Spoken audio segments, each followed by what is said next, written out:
Okay, so welcome everyone to the second lecture of cardiovascular system by Dr. Haider from step one. Thank you so much for joining the lecture. Hope you guys are doing well. If you guys can hear my voice, can I get a yes in the chat box, please?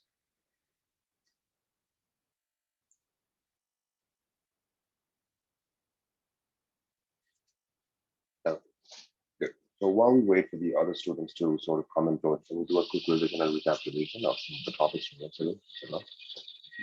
Good morning. Thank you so much for joining the class. Hope you're doing well. While we wait for the other students to come and join, can we do a quick revision and recapitulation of the topics from yesterday?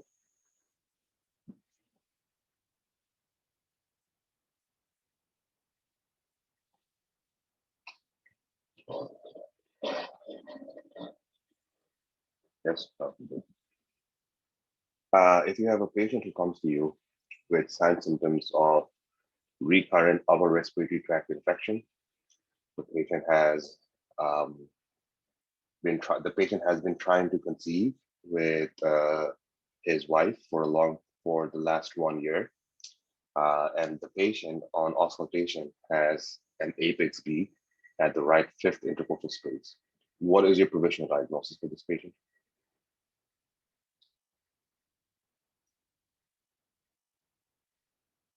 Cardiogenic syndrome. Very good. If you have another patient, okay, so let's not talk about patients. Let's talk about another thing over here. Um, how many portions are there in a cardiac intraventricular septum?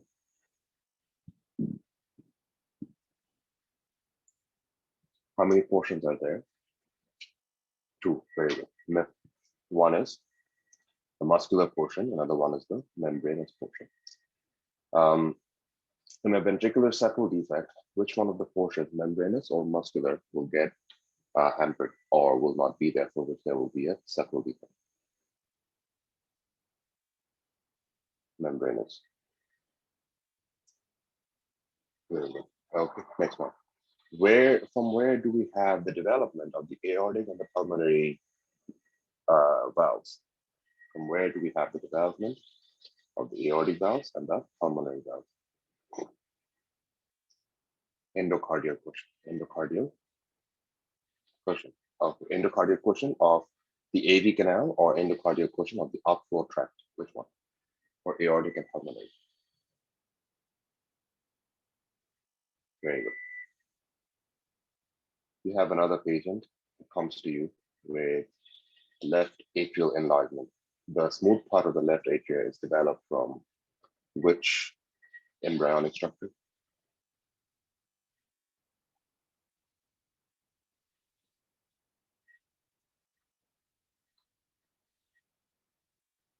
Very good. The rough part of the ventricles are developed from which embryonic structure?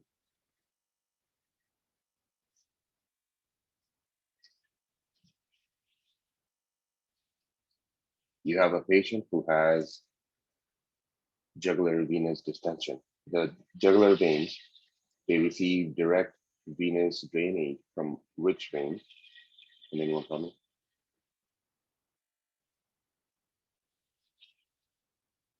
The jugular vein will drain into the heart with the help of which vein?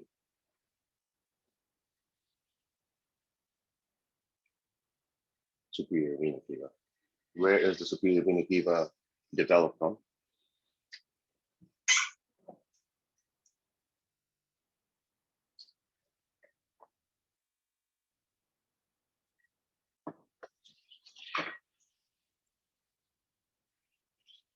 Where is the inferior vena cava developed from?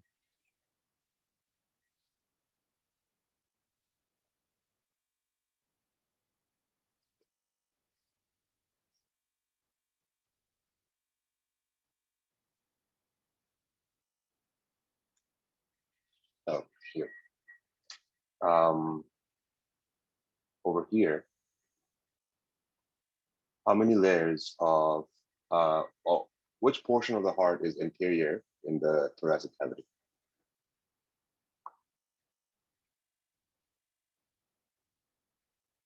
Right ventricle, very good. Which chamber of the heart is posterior? thoracic cavity.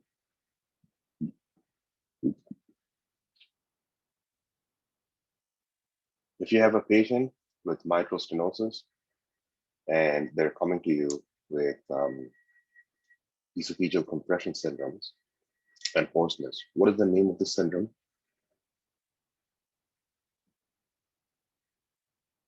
Ortner syndrome. Oh, so yesterday we started cardiovascular system. We finished embryology.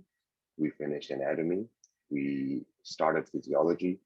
And yesterday we are complete with this portion of the text. This is the cardiac output variables. So I'm not going to go through this right now today. Did you guys get some time to go through this text? Yes or no? Ordner? Yes, you're correct. This Ordner syndrome. Okay. Did you guys get some time to go through this text? Yes or no? Okay. Does anyone have any confusion or any questions from this text?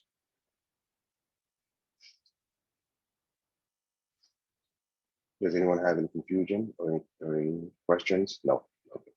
Good. So let's move forward. So yesterday we talked about the cardiac output variables, right? So what are the variables of cardiac output? And now, well, when we talk about this, when we talk about the variables of cardiac output, let me see if you guys remember some of the high yield discussions over here. If I say cardiac output is dependent on 5 factors, can anyone tell me the 5 factors by unmuting themselves very quickly? Is anyone confident on naming me the 5 factors, the cardiac output variables, so that all the other students can hear you? Anyone?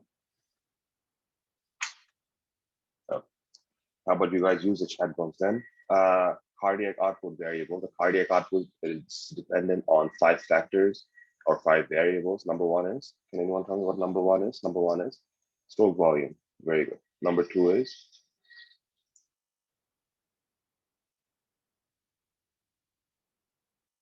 is contractility. Number 3 is preload. Number 4 is afterload. Very good. Number 5 is oxygen demand.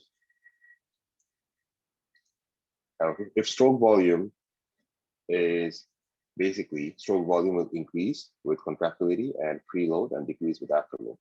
If afterload increases, what would happen to the cardiac output? Will it be high or will it be low? It will be low. If the cardiac output is high, what would happen to the, or how much, what would happen to the myocardial oxygen demand? Do we need increased oxygen or low oxygen?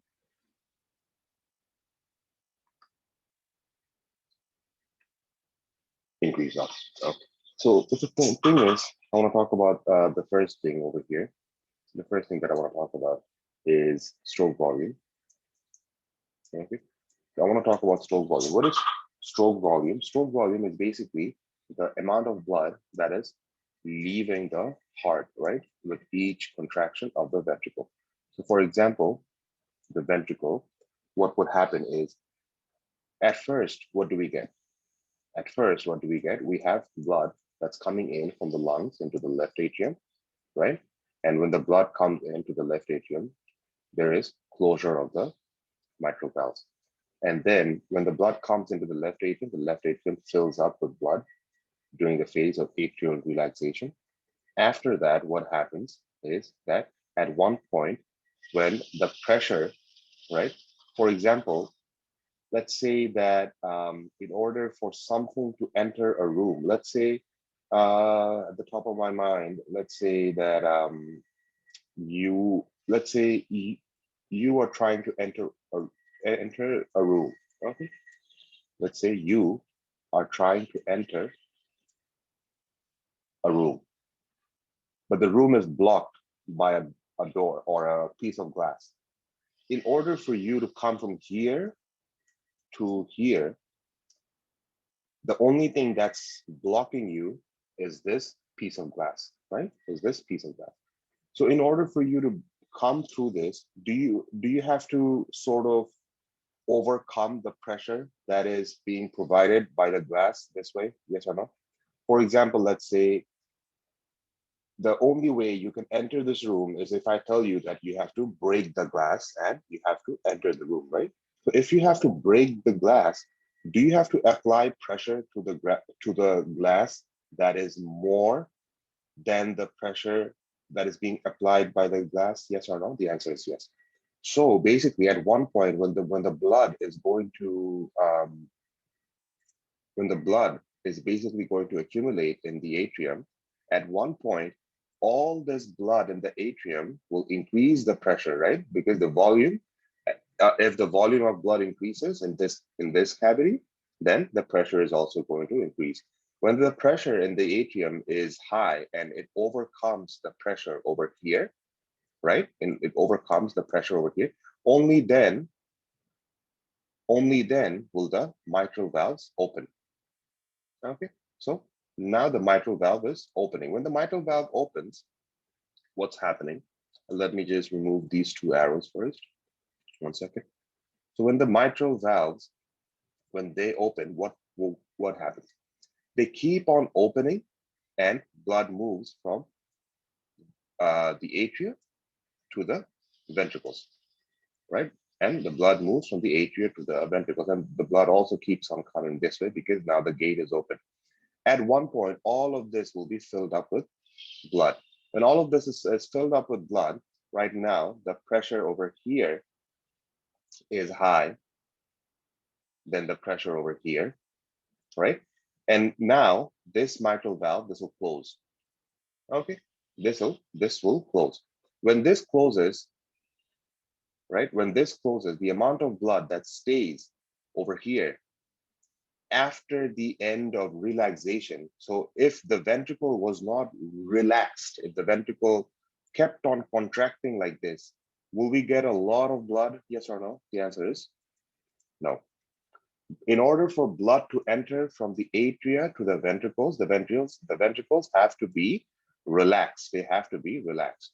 So all the blood that came in from the atria to the ventricle, all the way to the end of ventricular relaxation, this blood is known as end diastolic volume. Okay. Then what happens? Now the ventricles, they are going to push the blood out. Okay. Now the ventricles, what they're going to do is they are going to contract and they have to push the blood out. The same way how the blood in the atria had to overcome the pressure of the mitral valves to move from here to here. Now the ventricles, they have to provide pressure so that they're high enough to overcome the pressure of the aortic valves, so that they can move from here to the systemic circulation. Yes or no? Just as how the blood moved this way, it has to move this way. So we call this the period of isovolumetric contraction. Okay, and not all the blood will basically go, right? So my question is, what is stroke volume? Stroke volume is basically the amount of blood that will be leaving the heart after the contraction of the left ventricle. But if I ask you, from all of this blood over here, will all the blood leave the left ventricle, or will some amount of blood stay behind? Fast answer, please.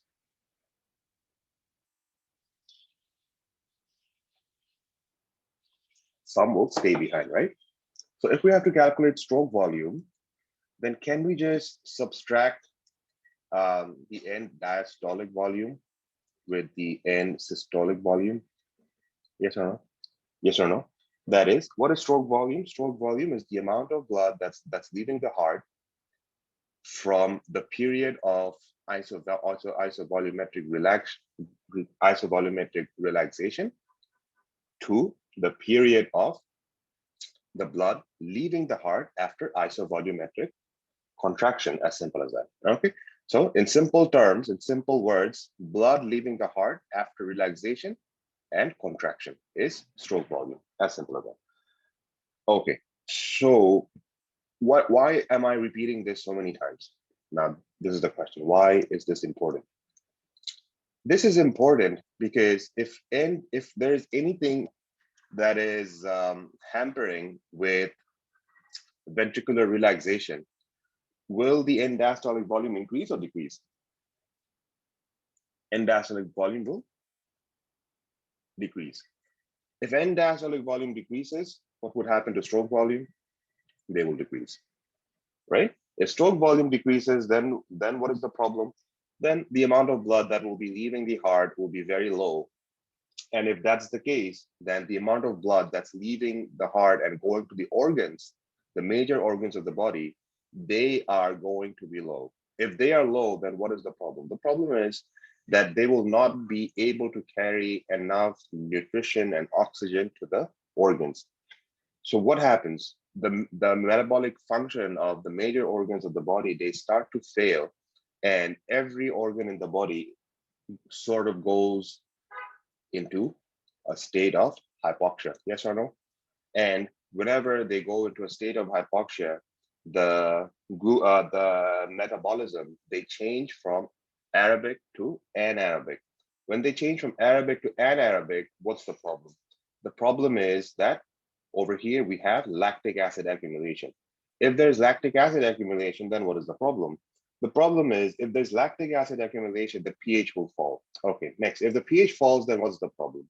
If the pH falls below a certain level, we have cellular death. Okay, so that's what I'm trying to say. It's like a domino effect. Do you guys know what a domino is? Right? Do you guys know what a domino is? If one falls, then everything falls. Okay, so one by one by one by one, everything keeps on falling. So we have to be very careful. Give me 1 second. We have a student who has not received class link. Did not receive the class link today. That's not possible. So 1 second. Did you guys understand stroke volume? Yes or no?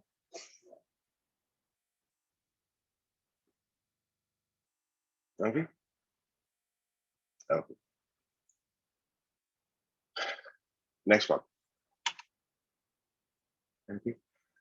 Did you guys have any difficulty receiving the link for today? The link for today's class?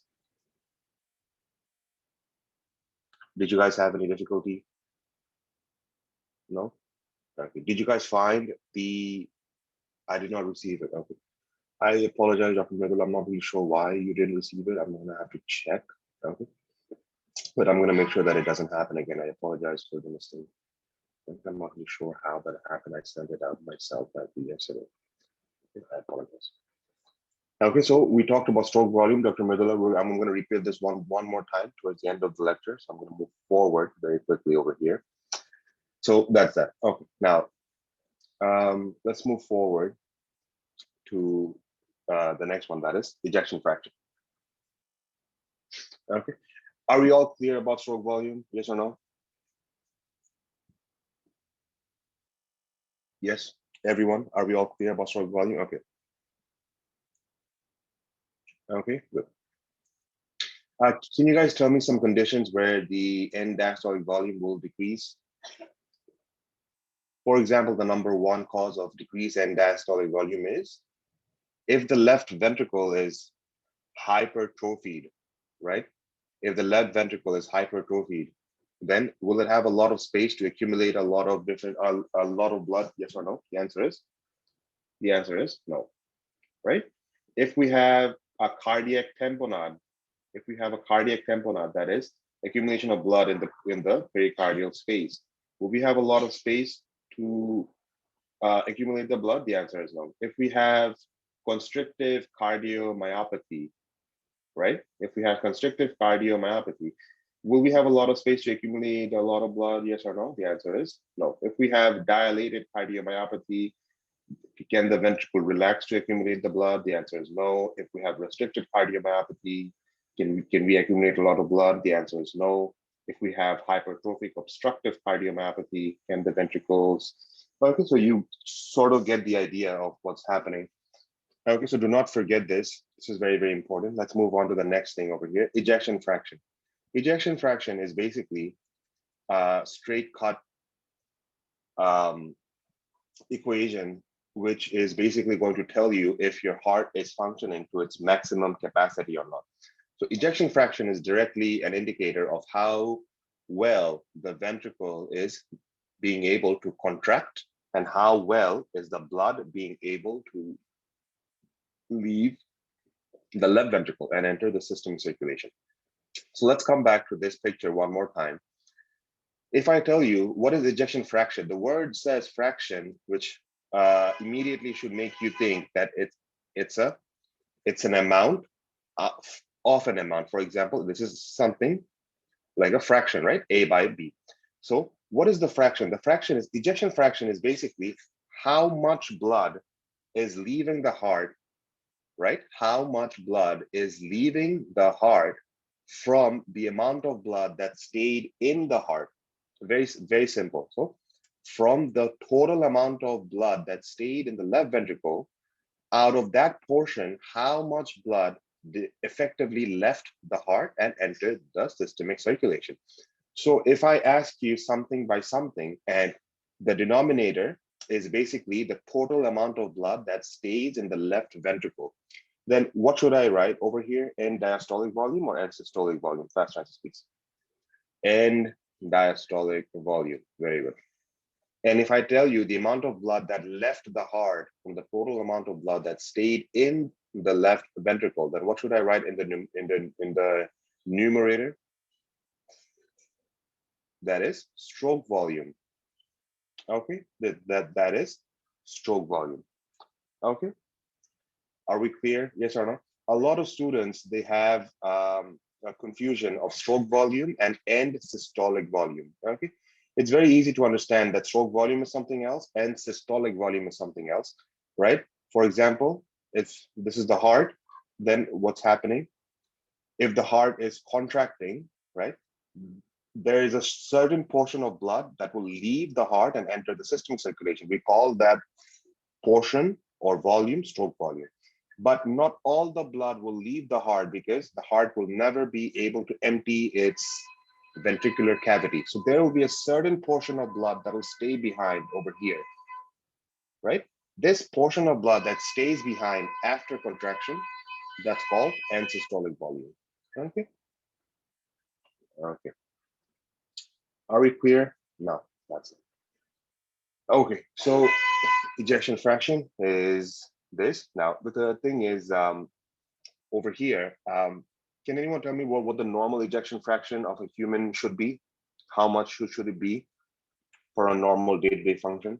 We say it should be at least more than 65%. Very good, yes. Okay, Dr. Dahlia, more than 60 to 65%, but 65%, okay? If it's anywhere close to 50 to 60, then the patient needs to modify their lifestyle absolutely immediately. There's something wrong, heart failure is happening. And if it's somewhere below, okay, there's another question. There's a patient who wants to fly after being diagnosed with heart failure. How much ejection fraction does a patient need in order to fly? Does anyone have any idea?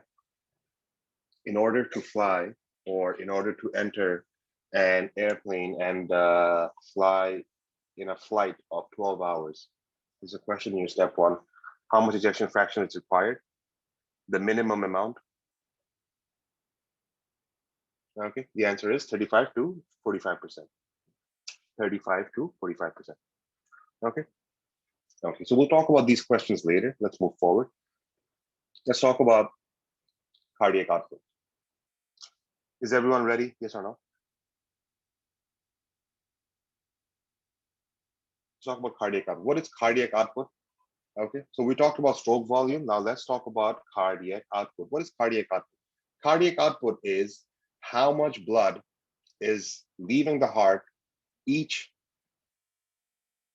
time the heart beats. Are we clear? How much blood is leaving the heart per beat, per contraction? Okay, not the total amount of blood that leaves the heart, but how much blood is leaving per contraction. So if I say that, then first of all, should this be a division or a multiplication? Fast answers. If I say the amount of blood that's leaving per beat, in each beat, this should be a multiplication. Very good.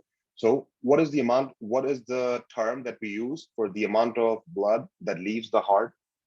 We use the term stroke volume, yes? And each beat means per contraction. So this is heart rate, as simple as that, okay?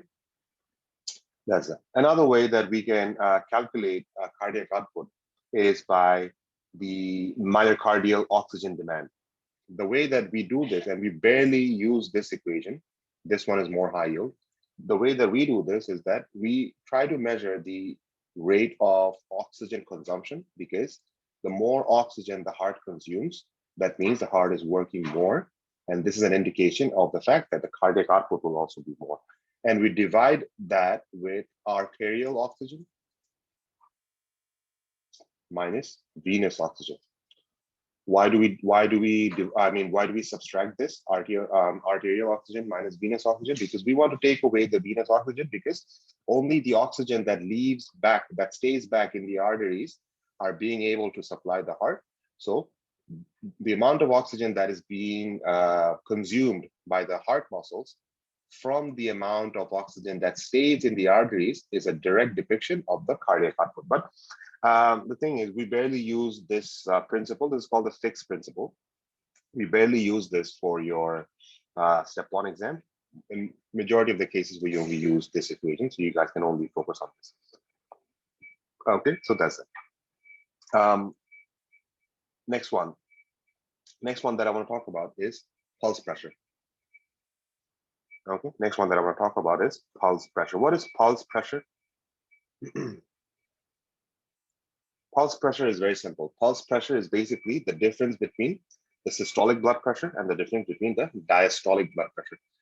Is everyone aware that the systolic blood pressure in our body, for example, if I say 120/80, is everyone aware that the systolic blood pressure in our body is a direct depiction of the total blood volume or the peripheral vascular resistance? Which one? The systolic blood pressure is a depiction of blood volume or vascular resistance?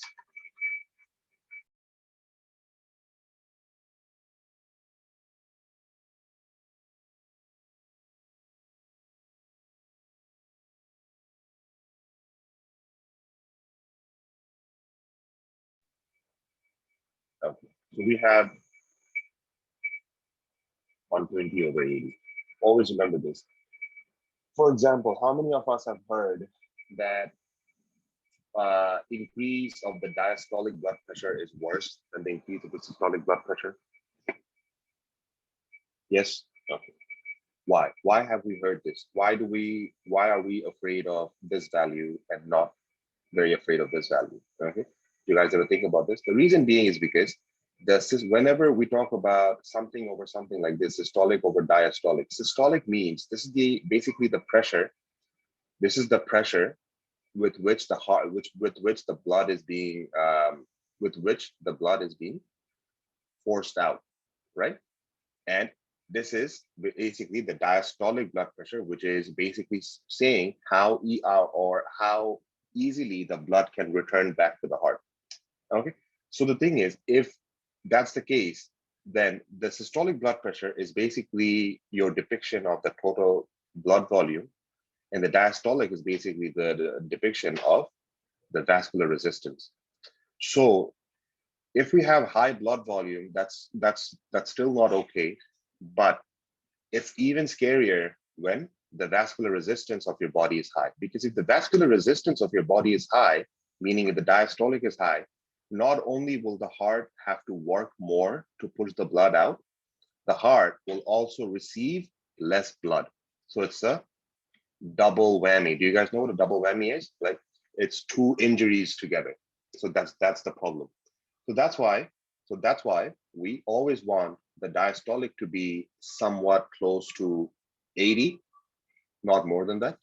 And the systolic, for example, this is 110/130 to 130, we would say that it's still more or less okay. Okay, so that's that. So what is pulse pressure? Pulse pressure is basically your systolic blood pressure minus diastolic blood pressure.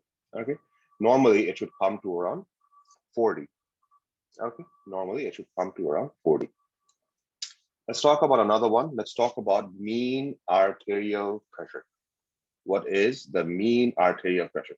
Mean arterial pressure is basically the average pressure that is applied by the blood flowing through the blood vessels on the walls of the blood vessels. For example, if this is the blood vessel of the, for example, let's say this is an artery and you have the blood that's flowing. The pressure, the mean pressure that is being applied by this flowing blood on the walls of the blood vessels, and simultaneously the blood vessels also trying to apply the pressure back. This mean pressure is known as mean arterial pressure. As simple as that. So what is mean arterial pressure? How do we calculate mean arterial pressure? Very simple. Mean arterial pressure is basically cardiac output, means the amount of blood that is being forced out each heartbeat, right? And times the vascular resistance, times total peripheral resistance. Okay, so this is your mean arterial pressure. This is one way you can calculate mean arterial pressure. There's another way you can calculate mean arterial pressure. You can just calculate the exact volume, or you can just calculate the exact pressure applied by the blood flow. So what we will do is that we will do this. That is, mean arterial pressure is 2/3 of diastolic blood pressure plus 1/3 of systolic blood pressure. Okay, so either or. Are we clear? Yes or no? Yes. Okay. Now, okay, very quickly, let's talk about a couple of things over here. If we have a patient who has left ventricular hypertrophy and decreased, okay, let's not talk about left ventricular hypertrophy. Let's talk about restrictive cardiomyopathy. Restrictive cardiomyopathy, or better yet, let's talk about HOCM, hypertrophic obstructive cardiomyopathy. In hypertrophic obstructive cardiomyopathy, what would happen to the ejection fraction? Would it be high or would it be low?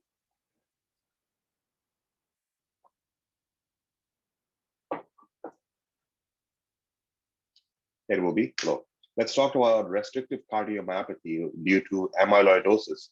Due to amyloid deposition in the left ventricles, they're not being able to contract properly. What would happen to the ejection fraction? Would it be high or would it be low? Very good.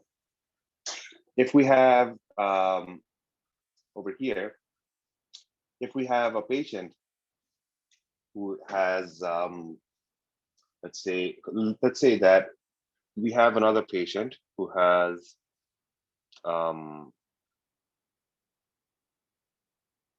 okay, let's say there's another patient who has, let me talk about athletes very quickly. Let me talk about athletes.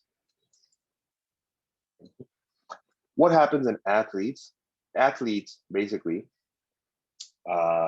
what they do is that athletes, when they exercise, what happens? When athletes, when they exercise in the first phases, in the first phases of exercising, what would happen to the body? Will they undergo sympathetic or parasympathetic innervation? Fast answer, please.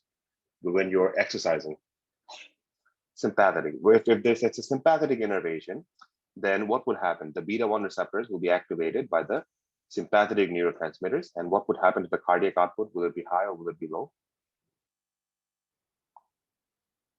Cardiac output is going to be high. If cardiac output is high, what would happen to the heart rate and the stroke volume? Heart rate is going to increase.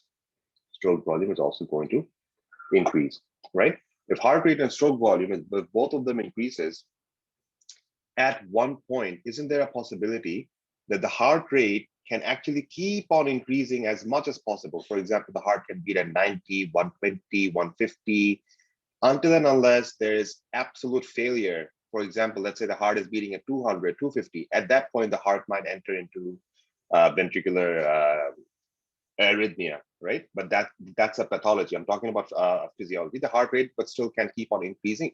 So my question is, will heart rate ever plateau? Yes or no? Will heart rate ever plateau? The answer is heart rate usually never plateaus. Heart rate will keep on increasing. Are we clear? Heart rate will keep on increasing. Heart rate never plateaus. The heart will keep on increasing its beat. It will never plateau until and unless the heart is beating at let's say, for example, this is absolutely impossible, but let's say someone is exercising and the heart is beating at 200, 250, right? If they do not stop and rest, right? If they do not stop and rest, for example, they keep on exercising, I mean, at that point, your body will stop by itself. Let's say for some reason whatsoever, your body doesn't stop. Well, isn't there a possibility the heart can enter from tachycardia to ventricular tachycardia? The answer is yes. From tachycardia, there could be ventricular fibrillation. The answer is yes. The heart, and then there could be sudden cardiac death. But keep in mind that during exercising, this is absolutely impossible. You cannot exercise to the point where your heart rate is so high, your body will stop immediately, right? Your body will stop by itself. But the thing is, if you wanted, you could have exercised till the point that you almost died. But that's not the question. The question is, my question is, out of stroke volume and heart rate, which one will plateau and which one will not plateau? That's my question. So to answer this, the heart rate will keep on increasing, but stroke volume, there is a possibility that we only have certain amount of blood that can actually leave the heart. And it doesn't matter after that how much blood comes to the heart, it cannot leave the heart, meaning that stroke volume will keep on increasing up to a point where the maximum amount of blood has actually sort of left, and the maximum amount of blood is actually coming back to the heart. So this plus minus will result in a plateau of the stroke volume. Are we clear? Yes or no? Yes. Okay. Another question is, okay, the reason why I'm talking about these things is because there are some questions in your step 1 exam that will be structured based on this concept. So I'm going to explain how the questions are going to come. Let me just finish my explanation first. Next one is, if the heart rate is very high, right? If the heart rate is very high, that means that the heart is beating, for example, let's say the heart is beating at a pace of 140, right? In this sort of condition, does the heart have a lot of time to sort of relax and allow the blood to flow back into the left ventricle? Yes or no? The answer is no. If that's the case, what would happen to the ventricular relaxation phase? It will decrease. If it decreases, what would happen to the end diastolic volume? Fast answers, please. If end diastolic volume, they will also decrease. If end diastolic volume decreases, immediately which volume will decrease? We know stroke volume is end diastolic volume minus end systolic volume. If stroke volume, if end diastolic volume decreases, then stroke volume will also decrease. So that's another one. Okay. Are we clear? Yes or no? Okay. Now let's talk about another thing over here. Let's talk about another thing. If the heart, right? If the heart is trying to push the blood out, okay, if the heart is trying to push the blood out, but we have an obstacle over here, for let's say this obstacle is aortic stenosis. Okay, let's say this obstacle is aortic stenosis. If the heart is trying to push the blood out through this obstacle, and if the aortic valve is stenotic, what would happen to the amount of blood that's leaving the heart? Will it be high or will it be low? Fast answers, please. The amount of blood that's leaving the heart will be low. What would happen to the peripheral vascular resistance or the afterload? Will it be high or will it be low? Afterload is going to be high. So just as I said, the amount of blood volume is your depiction of systolic blood pressure, and the peripheral vascular resistance is your depiction of diastolic blood pressure, right? So over here, systolic blood pressure more or less might decrease a little bit. Diastolic blood pressure will increase or decrease in terms of aortic stenosis. Increase. As a result, let's say we know the normal amount is 120 by 80. If it's 110 by 90, because 110 means decrease of systolic blood pressure and 90 is increase of systolic blood pressure from 80. What would happen to pulse pressure? Will it be high or will it be low?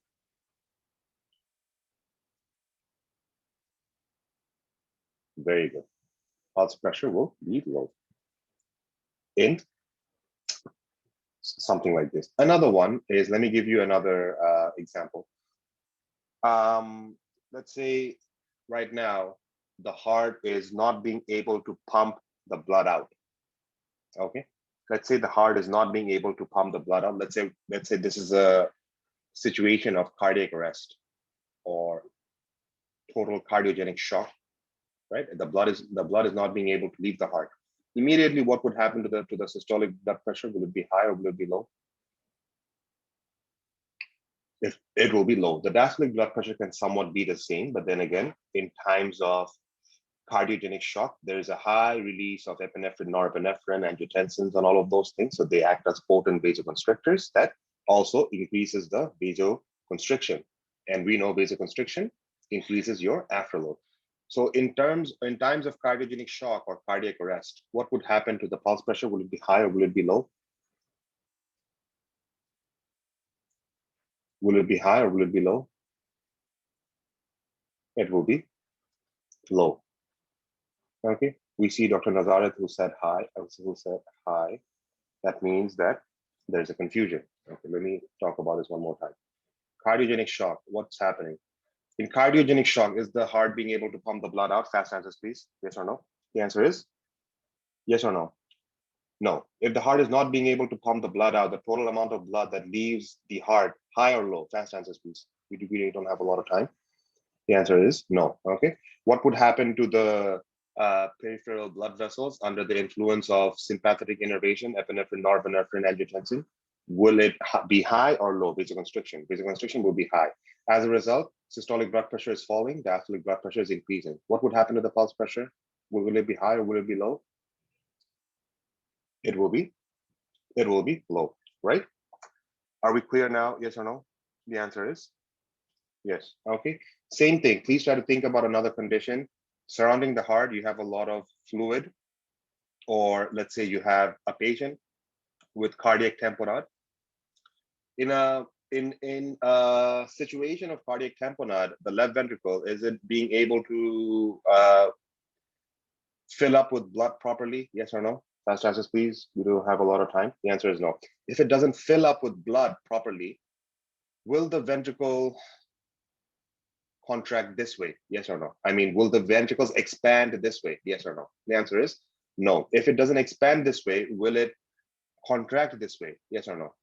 The answer is no. If it doesn't contract this way, the amount of blood that's leaving the heart, will it be high or will it be low? The answer is it will be low. What would happen when there's a low blood flow from the heart? Sympathetic innervation will come and increase vasoconstriction.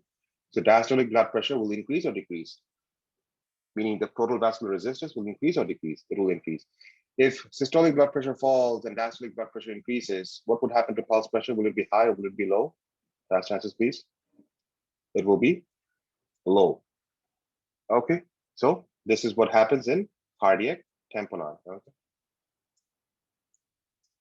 Next question. Next question is, in terms of advanced heart failure, this does not need any explanation. If it's a heart failure, the heart is not pumping properly. As a result, blood flow will decrease. Diastolic blood flow will over here, the total vascular resistance will also increase, because in heart failure, the heart is not being able to pump the blood out. As a result, pulse pressure will also decrease. So, did you guys understand the 4 causes of decreased pulse pressure? Aortic stenosis, cardiogenic shock, cardiac tamponade, heart failure. Why diastolic blood pressure is low in cardiac tamponade? Diastolic blood pressure is not low in cardiac tamponade. Systolic blood pressure is low. Diastolic blood pressure could be normal or somewhat increased because of the total vascular resistance that will be high. Why? Because of sympathetic innervation. Why is there sympathetic innervation? Because there is low blood coming out of the heart. As a result, the body gets alert. It releases neurotransmitters, epinephrine, norepinephrine, angiotensin. They work in the blood vessels and they constrict the blood vessels. Are we clear? Yes or no? Okay, you are very welcome. Let's move forward. So 4 causes of decreased pulse pressure. You cannot forget this. This is very important. Very, very important. Okay, now, before I move forward, let me tell you the way you will expect questions in your step 1 exam. Do you guys realize that when you solve your questions in your step 1, you guys have a lot of questions with tables? Yes. Very annoying, yes? Yes or no? It's very annoying. Systolic blood pressure, diastolic blood pressure, pulse pressure. What else can there be? Stroke volume or whatever. So it could be high, low, whatever, high, low, increase, increase. And that's how they're going to be from A, B, C, D, E, right? So these kind of things, they're very annoying, but they are extremely, extremely important, not only because you will receive these table-like questions in your exam, not because of that. The reason why is because if you understand the concept, then each and every time you can always give the absolute correct answer. Okay, there should be absolutely no confusion if you are clear in your physiology and everything else. If your concept in physiology is clear, then every answer with your table is going to be correct. Okay, so there's nothing to worry about over here. We will be doing questions regarding these types of things in the days coming forward. So that's that. Now, the next thing is I want to talk very quickly about increased pulse pressure and what are the causes. Now, if decreased pulse pressure is due to less blood flowing, obviously increased pulse pressure, meaning pulse pressure will increase when? Either when the systolic blood pressure is high or the diastolic blood pressure is low. Yes or no? Yes, very simple. So in majority of the cases, systolic blood pressure, for example, the causes of high pulse pressure in majority of the cases is because of increased outflow of blood, right? In majority of the cases, this is the cause. So if I talk about this, then can I talk about some conditions where the amount of blood that's leaving the heart will be high? So for example, if I talk about let's say physiologically, right? Physiologically, the first thing that should come to my mind is exercise. When we're exercising, the heart is contracting more efficiently. The force of contraction is very high. So the amount of blood that's leaving the heart is also very high. So that's that. Next one is, let's say in pathologically, the first thing that should come to your mind is hyperthyroidism. In hyperthyroid patients, do we get tachycardia or bradycardia? We get tachycardia or bradycardia? Tachycardia. Same thing, same reason. Force of contraction is very high. So that's why more blood leaves the heart. That's that. Another one, we talked about how pulse pressure is decreased in aortic stenosis. What happens in aortic regurgitation? What happens in aortic regurgitation? Let's say this is the left ventricle. The left ventricle is trying to push the blood out, but the aortic valve is regurgitant, right? Aortic valve is regurgitant. So at one point, will blood flow back into the left ventricle? Yes or no? The answer is yes. If the blood flows back into the left ventricle, in the initial stages before heart failure develops, the left ventricle will expand with the blood flowing in to the left ventricle, yes or no? The answer is yes. If it expands, and according to Frank-Starling's law, the more it expands, the more easily it will contract back, yes or no? So what would happen to the force of contraction in the initial stages before heart failure develops in aortic regurgitation? Will it be high or low? The answer is it will be high, right? If it's high, then what would happen to the pulse pressure? It will also be high. So I can safely say that aortic regurgitation is also a cause of increased pulse pressure. Okay, are we clear? Now we have some other causes. Basically, next time when you think about this, try to think about all the conditions where the force of contractions of the heart are going to increase, that will increase the pulse pressure. But if I have to ask you to remember the causes of pulse pressure, then the causes of decreased pulse pressure are more high yield than the causes of increased pulse pressure.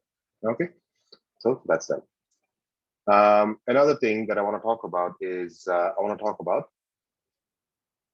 Frank-Starling's law.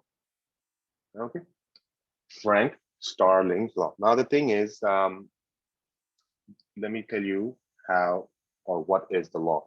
Before I do this, is everyone understanding the lecture? Yes or no? Fast answers, please. Yes. Okay. Is the pace of the lecture okay? Okay. Is everyone hearing my voice properly? Okay. Very good. Let's move forward. Let's talk about Frank-Starling's law.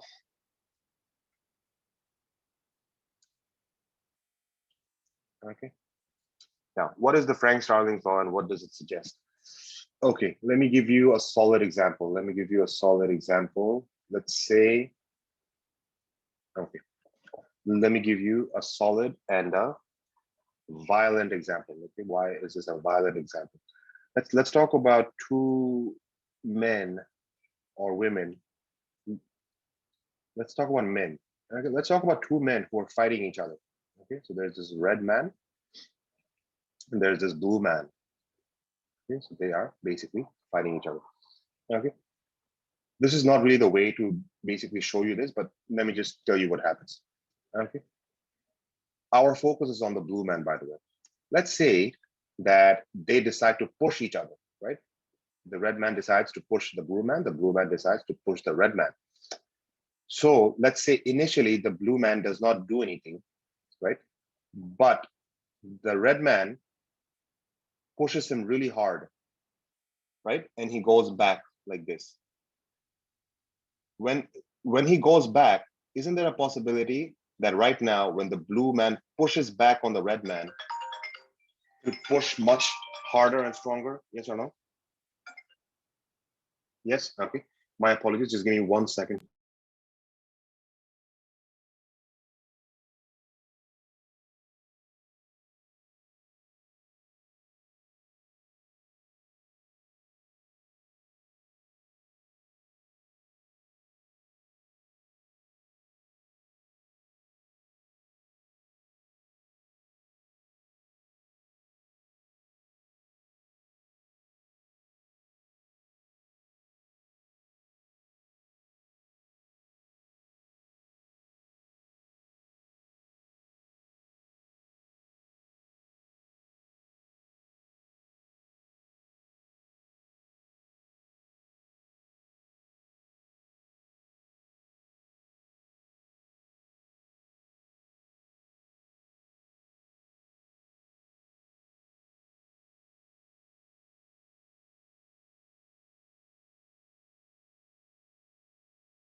Okay, my apologies. Can everyone hear my voice? Yes or no?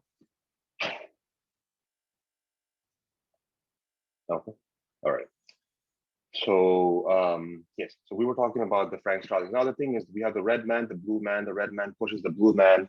Now the thing is, when the blue man gets pushed back, will he get angrier? Yes or no? The answer is yes. Will he push back harder? That was my question. The answer is Yes. Okay. So, but this is not a very solid example. I'm going to tell you why. Because Frank-Starling's law is basically dependent on contraction. Okay. But this is just an understanding of what's happening. With this, what I'm trying to say is, for example, let's say that this is the cavity of the left ventricle, right? The more blood that comes inside the left ventricle, the more blood that comes inside the left ventricle will get stretched even further. Yes, the left ventricle, they will get stretched even further. When the left ventricle gets stretched even further, we know that the left ventricle, they have myocardial muscles that are contractile fibers, right? So when they're stretched to this point, will they contract even stronger? Yes or no? The answer is yes or no. The answer is yes. So can we say that basically that the force of contraction of the heart, okay, can we say that the force of contraction of the heart is directly proportional to the preload? What does this mean? When preload is high, the amount of blood that's flowing into the left ventricle, is it high or is it low? The answer is it's high, right? If preload is high, the amount of blood that's flowing into the left ventricle is also high. If it's high, the amount of pushing, the amount of contraction that will be placed on the left ventricle, will it be high or will it be low? It will be high. So left ventricle, will it push back more efficiently? Yes or no? The answer is yes. Okay. Now, next question. Next question is, for example, let me give you another example. Let me give you another example. Over here, what happens? Let's say this is an elastic fiber. Okay. If you pull the elastic fiber this way, okay, our goal is no sound. Can everyone hear my voice properly? Yes or no? Okay. If okay, no sound. If you do not have sound, please check your mic. There could be something wrong with yours. Okay, my apologies. Now let's get back to the discussion. Let's say that this is an elastic ring, right? And you sort of pull it this way. So up to a certain point, when you pull the elastic ring, the normal integrity of the elastic ring should be maintained, yes or no? Meaning that if you release the tension, it will come back to its original shape. But isn't there a possibility that you can pull the elastic ring so far that there is basically a breaking point after which the elastic ring will lose up or will lose its ability to come back to its original shape and it will look like this? Yes or no? Isn't that a possibility? Yes. So why am I saying this? I'm saying this because you can keep on increasing the volume of blood that flows into the left ventricle, but there has to be a certain amount of blood that is safe for the contraction. For example, if it's pushing the left ventricle too much, right? If it pushes the left ventricle too much, isn't there a possibility that at one point the left ventricle cannot push back because it has reached its plateau level? Are you guys understanding what I'm trying to say over here? Yes or no? For example, if the red man is pushing the blue man, initially, if the red man pushes the blue man a little bit, the blue man will push stronger. But now, if the red man is pushing the blue man excessively, and let's say he goes all the way back, and he comes from here to here after the push. Now, can the blue man push as stronger when he was over here? Yes or no? The answer is no. Basically, what I'm trying to say is that they will lose their force of contraction, as simple as that. Okay. So that's basically what it is. So if I draw a shape like this, okay, just give me 1 second. If I draw a curve like this, okay, and over here, if I write, let's say, stroke volume or cardiac output, and over here, I write preload. So according to our discussion, if preload is high, the amount of blood that's flowing into the left ventricle, high or low? Last answer, please. High. If the amount of blood that flows into the left ventricle is if it's high, the force of the expansion of the left ventricle, high or low? The answer is high. If it's high, the pushing back of the left ventricle is high or low? The answer is it's high. If it's high, the cardiac output, is it high or low? It's high. So initially, so this will keep on increasing. Preload increases, stroke volume increases, right? Preload increases, stroke volume increases, and this will keep on increasing like this, and now it'll start to plateau. Are we clear? Yes or no? Okay. So if I say that this is the normal, if I say that this is normal, now let's say that there's a patient. Okay, let's say this is how the normal graph would look like in your normal physiology. This is how the normal graph would look like in your physiology.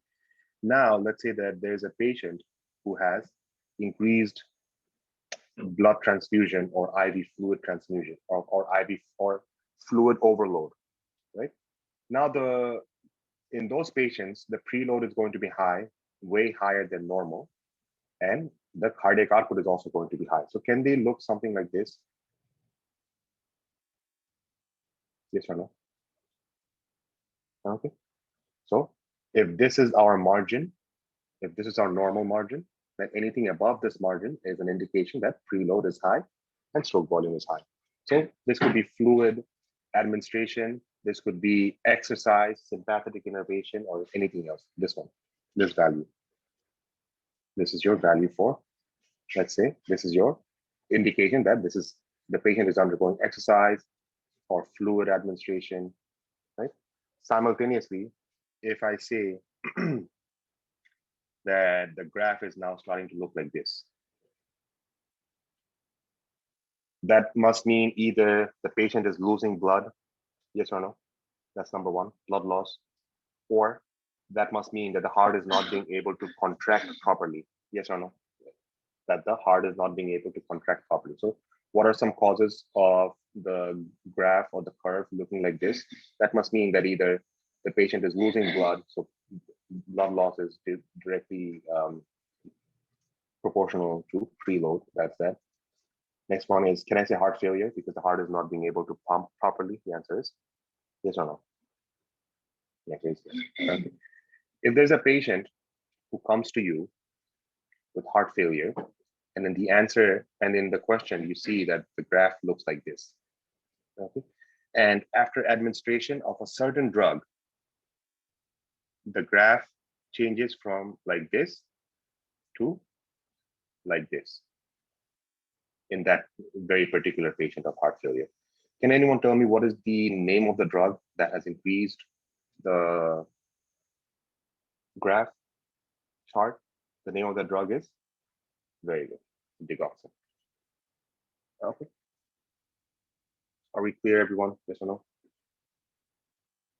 So is there a possibility then that in the future in your step 1 exam, they'll give you this sort of a curve and they'll ask you which one of the following answers do you think is representing the graph?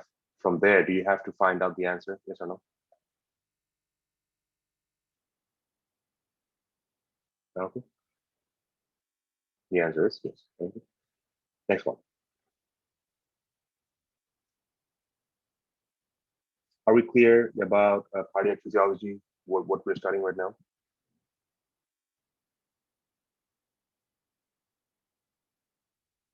Okay. All right. Let's move forward. Could it be dobutamine too? Dobutamine is not as potent as digoxin. Digoxin is more potent. So dobutamine is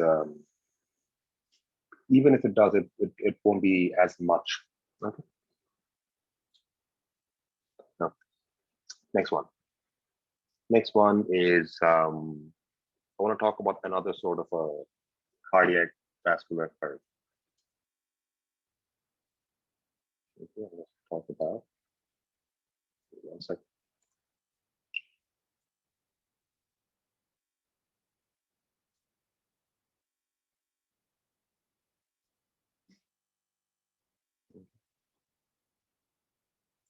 I want to talk about another sort of a curve. Now, in this curve, you have cardiac output, and over here you have right atrial pressure. Yep. Cardiac output and right atrial pressure. Now, if basically over here, what I'm trying to tell you is, if right atrial pressure is high, what would happen to the blood flow to the right ventricle? Will it be high or not? Yes or no? It will be high. If it's high, the amount of blood that's flowing to the lungs, will it be high or low? High. The amount of blood that comes back to the left atrium, will it be high or low? It will also be high. What would happen to the cardiac output? Will it be high or low?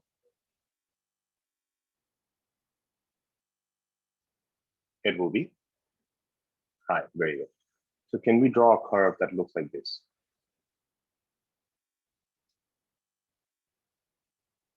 And then it will plateau. Yes? No. So the question is, okay, now wait, let me wait for the question. Okay, give me 1 second. Another one is, if I draw another curve, give me 1 second. Eraser, let me erase this, let me erase this.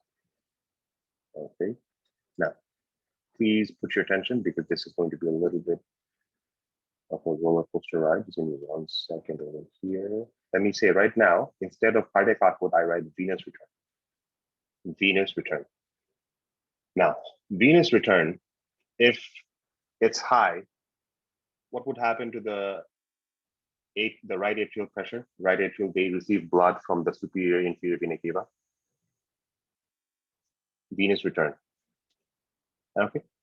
Now, the venous return, if I have to draw a curve, do I start from here, A, or do I start from here, B? B. Why? We start the venous return from B is because venous return is higher at the beginning. Cardiac output is lower at the beginning. Are we clear about this? Basically, what I'm trying to say is, this is the heart, right? This is the left ventricle. This is the right atrium. This is the venous return. This is the cardiac output, right? The blood will go like this to the lungs. Then from the lungs, it will come, and then it will go like this. So over here, cardiac output initially is 0, then it increases. Venous return, however, is different. Venous return is initially high, and then it decreases. Why? Because at one point, the right atrial pressure will increase and the venous return will stop. Yes or no? Or decrease, basically. So we have to start from this point or this point, the lower point or the upper point. The answer is we have to start from the upper point. So a curve of venous return by right atrial pressure, will it not look something like this? At one point, the venous return will increase, right atrial pressure will increase. Venous return will increase, right atrial pressure will increase, to the point when the right atrial pressure is very high, the venous return, if the pressure is very high over here, the venous return at one point will start to decrease. So the graph will look like this. Yes or no? The graph will start to look like this. Are we clear, everyone? Yes? Oh. Now, what if I do this? What if I overlap one graph with another graph? So this is the cardiac vascular curve. I overlap one graph with another graph. This is the cardiac vascular curve. Okay. Now, do you understand the graph? Yes or no? Which graph am I talking about? Let's come back to the first state. Where's the first state? Okay. Give me 1 second. Okay, I'll come back to the first state in 1 second. But now, do you understand the graph? Yes or no? Okay. So let's draw a proper graph. Another one. Okay. Now tell me. Let me draw a shape over here very quickly. Okay. I apologize for taking the lecture a little bit slower, but it's important that we understand this because a lot of questions are going to come from over here. Okay. Is the pace of the lecture okay, or should I increase the pace and go a little bit more faster? Is the pace of the lecture okay, or should I go a little faster? It's okay? Okay. Okay. So let's draw cardiac output and venous return. Okay. And this is your right atrial pressure. Okay, first one. If right atrial pressure increases, cardiac output increase or decrease? They increase. So this one is for cardiac output.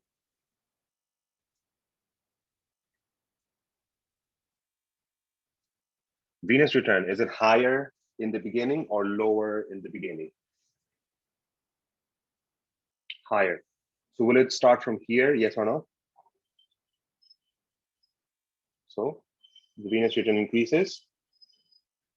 And at one point, when the right atrial pressure also increases, at one point when the right atrial pressure is very high, the venous return will start to fall. Okay. Is everyone clear about this? Yes or no? Now, what are the questions? What questions are you going to get from over here? If the graph, okay, please you keep your concentration on the brown graph. If the graph, the brown curve, the increase from here to here, if it looks something like this, what is this indicating? Isn't this indicating that the heart is pushing, for example, if this is the normal amount, if this is a normal physiology, if it increases from this portion to this portion, doesn't that mean that the right atrial pressure is very high, yes or no? And then the right ventricular pressure is very high. Then the left atrial pressure is very high. The left ventricular pressure is very high. As a result, the force of contraction is high, and that's why cardiac output is increasing. Yes or no? Isn't this what this indicates? The answer is yes. So if the graph, if the curve gets more steep, or if it increases from this portion to this portion, can we use this to realize that this is an indication of increased inotropy? Do you know what inotropy is? Increase of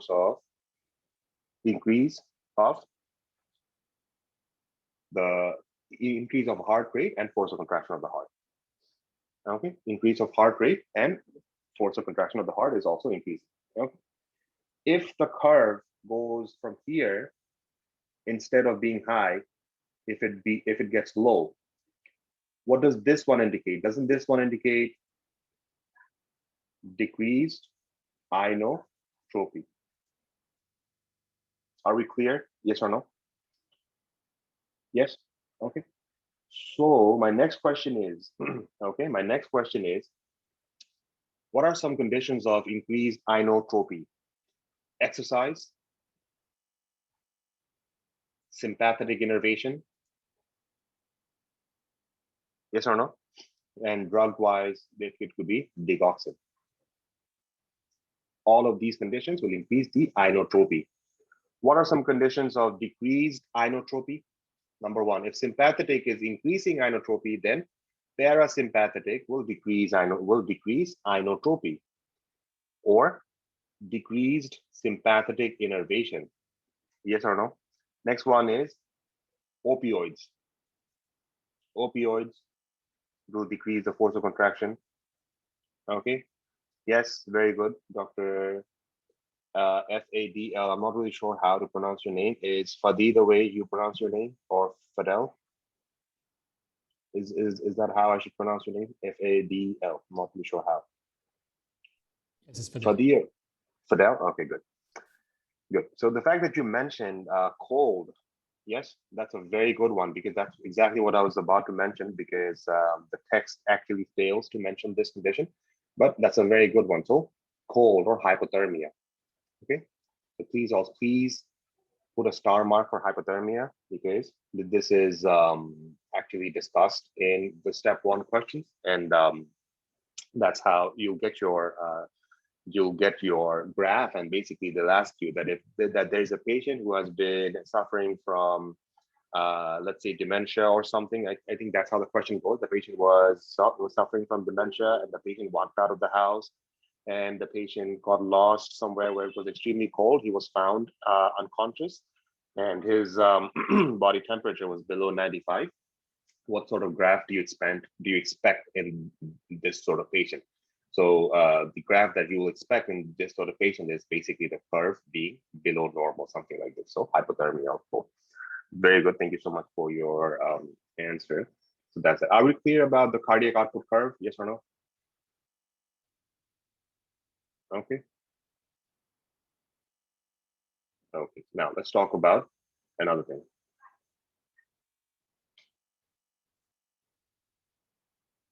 Okay, 1 second. Just give me 1 second. Let me just remove all of this.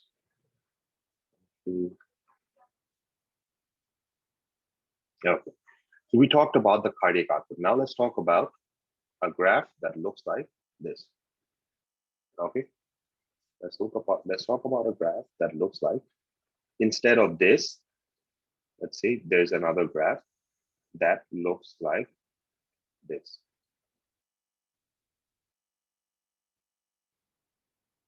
What does this indicate? This black dot.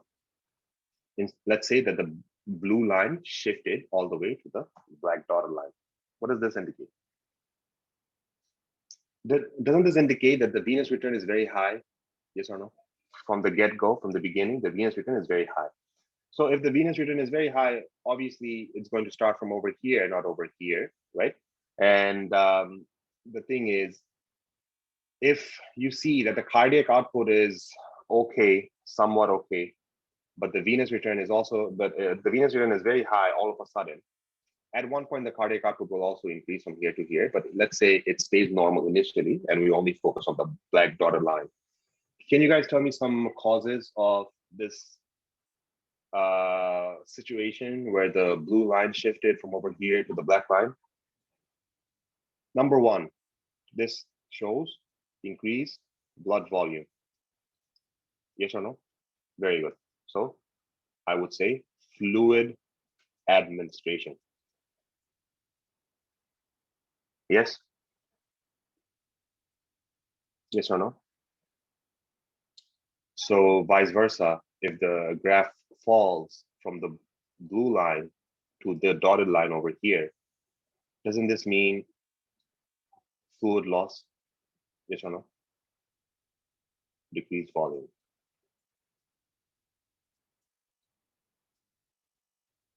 Okay. Is it easy or not easy? Easy or not easy? Easy, right? Once you understand what's happening, this is very easy. Okay, so that's basically what it is. Once you understand what's happening over here, now that's very easy. So we tackled the situations of the shift of the brown curve from here to here. We tackled the situation of the causes when the brown curve shifts from here to here. We talked about why the venous return curve will shift from here to here and here to here. Now, let's talk about another high yielding.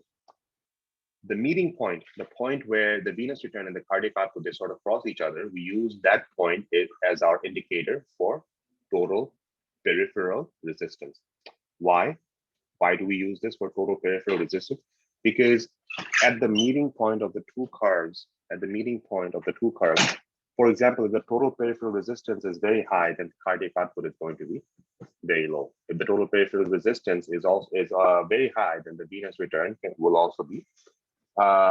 If the total peripheral resistance is also very high, then the venous return is also going to be low, right?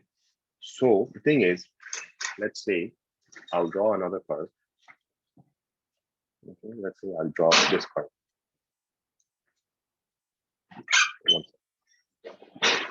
Let's say I draw this curve. And let's say this is cardiac output, venous return, right atrial pressure.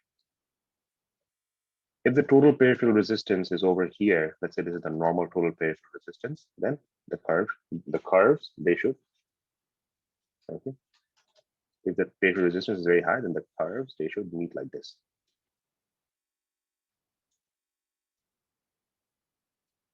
Yes. Okay. Now, if the total peripheral resistance is very high, what would happen to the cardiac output level? Is going to be high or low? High or low? If total peripheral resistance is very high, what would happen to the cardiac output level? It's going to be low. What would happen to the venous return? Will it be high or will it be low? It will be low. So now the curve looks like this. If this shifts from over here to over here, what does this indicate? High total peripheral resistance or low total peripheral resistance? With the curve looking like this.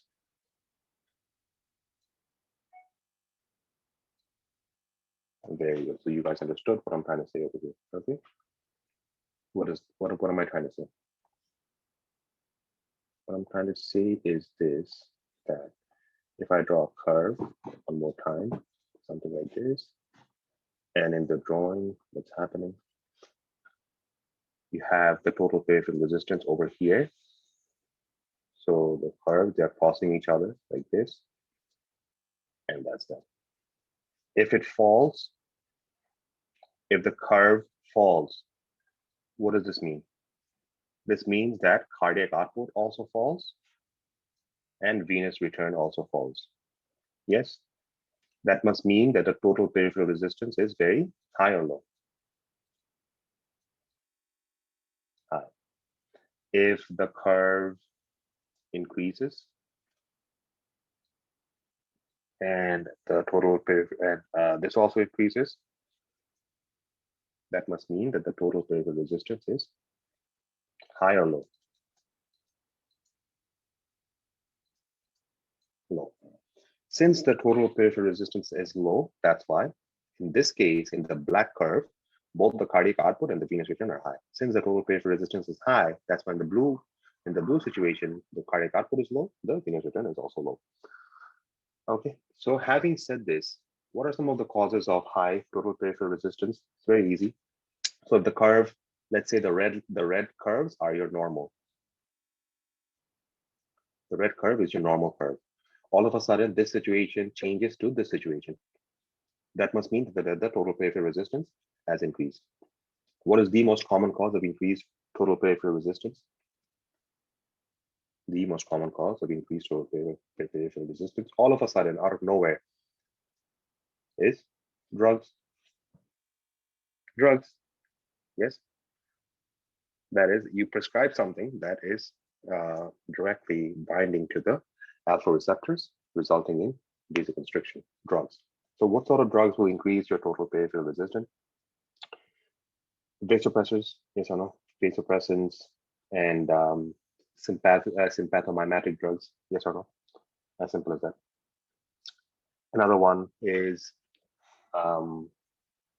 what would happen, or what are some of the causes of decreased total peripheral resistance? If we have decreased total peripheral resistance, all of a sudden, either that does that mean vasoconstriction or vasodilatation? Vasodilatation. So anything that will cause vasodilatation, will decrease total peripheral resistance, and the curve will shift from the red to the black curve. Or if there's a high amount of blood moving into the system, Isn't if there's a high amount of blood that moves into the system, does that indicate high total peripheral resistance or low total peripheral resistance? That indicates high or low. Low, very good. Low total peripheral resistance. In case of this condition, do you know what this condition is? Let me tell you. A lot of students, they do not understand this. Let's say this is the heart, right? Okay. The heart is receiving blood from the veins. And let's say that this brown thing is your organ, brown organ. Okay. And the heart is providing arterial blood to this organ. So the heart provides oxygenated blood, right? Arterial through the arteries, and it goes to the organs. In the organs use up the oxygen and the nutrients, and they release carbon dioxide. And this deoxygenated blood goes back to the right atrium. Yeah, yes, normal physiology. If I tell you that, let's say that there's a pathology where there's an abnormal pathway that's formed between the artery and the vein, basically, will the artery start flowing? I mean, the arterial blood, will they start flowing into the venous blood? Yes or no? The answer is yes. As a result, the amount of blood that's flowing back to the heart, will it increase or will it decrease? It will increase. Okay. If it increases initially, if it's controlled, then the force of contraction is going to be increased. But isn't there, if you do not control this at one point, let's say 24/7, the venous return of the heart is excessively high. Isn't there isn't there a possibility at one point the heart will have failure? The answer is yes. So what is this called? This is called an AV shunt, arteriovenous malformation, or AV shunt. Okay. So if there is an abnormal connection between the arteries and the vein, bypassing any organ, right, then this high arterial blood pressure will increase the venous blood pressure. That will increase the pressure of the right atria, right ventricle, pulmonary artery pressure, left atria, left ventricle, resulting at one point the heart will have increased its workload, and to the point where it is working beyond its maximum capacity, the heart will fail. Are we clear, everyone? Yes or no? So in this case, what happens with the total peripheral resistance? Total peripheral resistance also gets low. Why? Because this high amount of blood flow is basically, this high amount of blood flow is overcoming any resistance that is being provided by the blood vessels.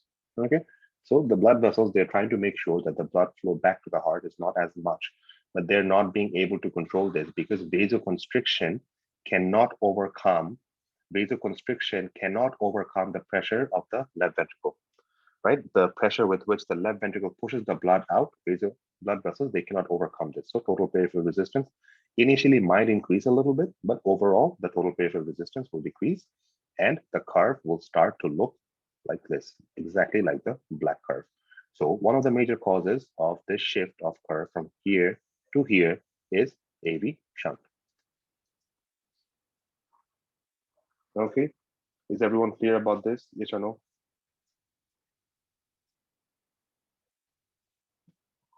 Is everyone clear about this now? Let me ask you a quick couple of questions.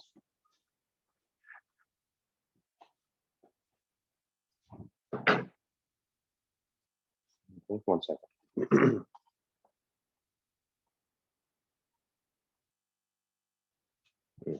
Now you guys will tell me the answer. Okay.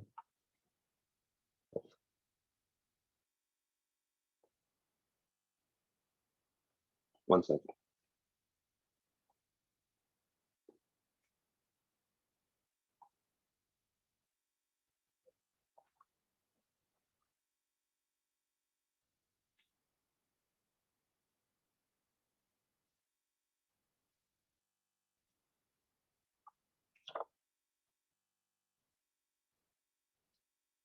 Okay. Okay. 1 second. And yeah, this is the normal. Okay. Now, what type of a patient would you expect the curve to look like this? Fast answers, please. Fast answers, please. This indicates exercise. Yes or no? Very good. What sort of a patient would you expect the curve to look like this?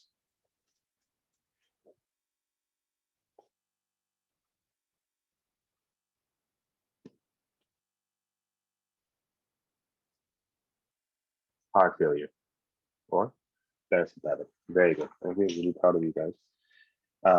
What sort of a patient will you expect the curve to look like this? The new dotted line. Fluid overload. Simultaneously, what sort of a patient will you expect the curve to look like this?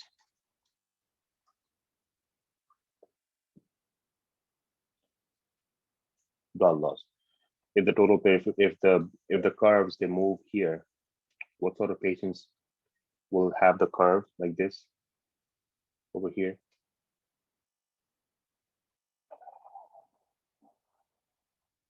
AB shunt and very good. AB shunt and vasodilatation, right? What will the what are some of the reasons of the curve moving here?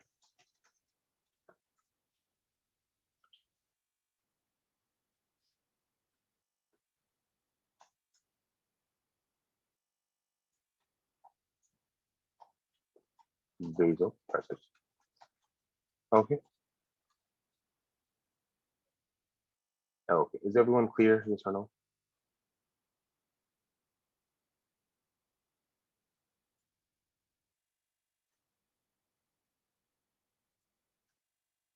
Okay.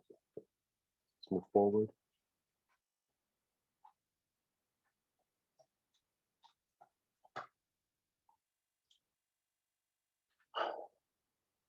Okay. Let's move forward. Let's talk about the last thing over here very quickly. Did everyone understand the pressure volume curves? Did everyone understand the pressure volume curves? Oh, good. Let's move forward. Let's talk about the last thing before we jump into the text over here. So I want to talk about resistance. Change in pressure, as we know that there is a law called Ohm's law, right? Change in pressure is basically flow times resistance, right?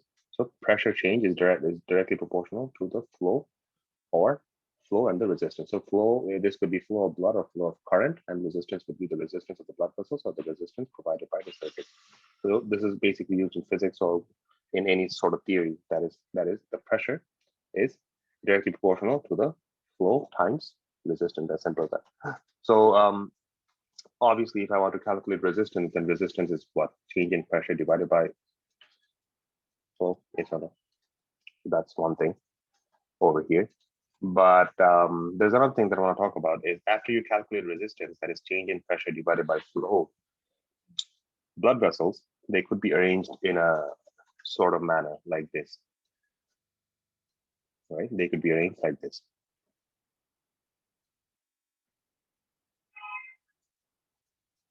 Is this a serial arrangement or is this a parallel arrangement?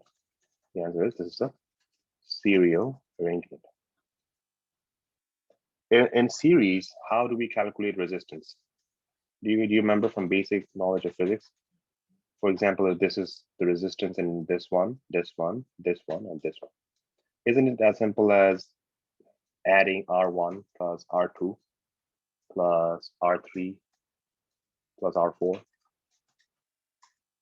Because all the resistance is being added up, right? And this is the total resistance that any blood has to go through in order to come from this position from this position to this position. They have to go through the resistance in 1, 2, 3, 4 combined. Is everyone clear about the resistance in a serial blood vessel? Yes or no? Yes. Isn't there a possibility that the blood vessels could be arranged like this?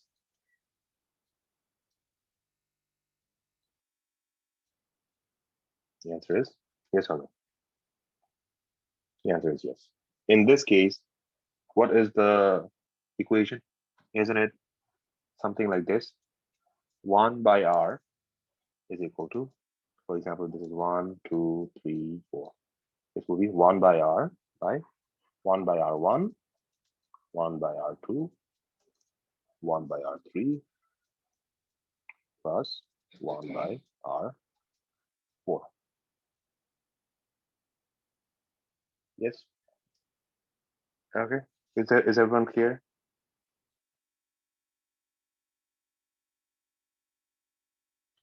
Okay.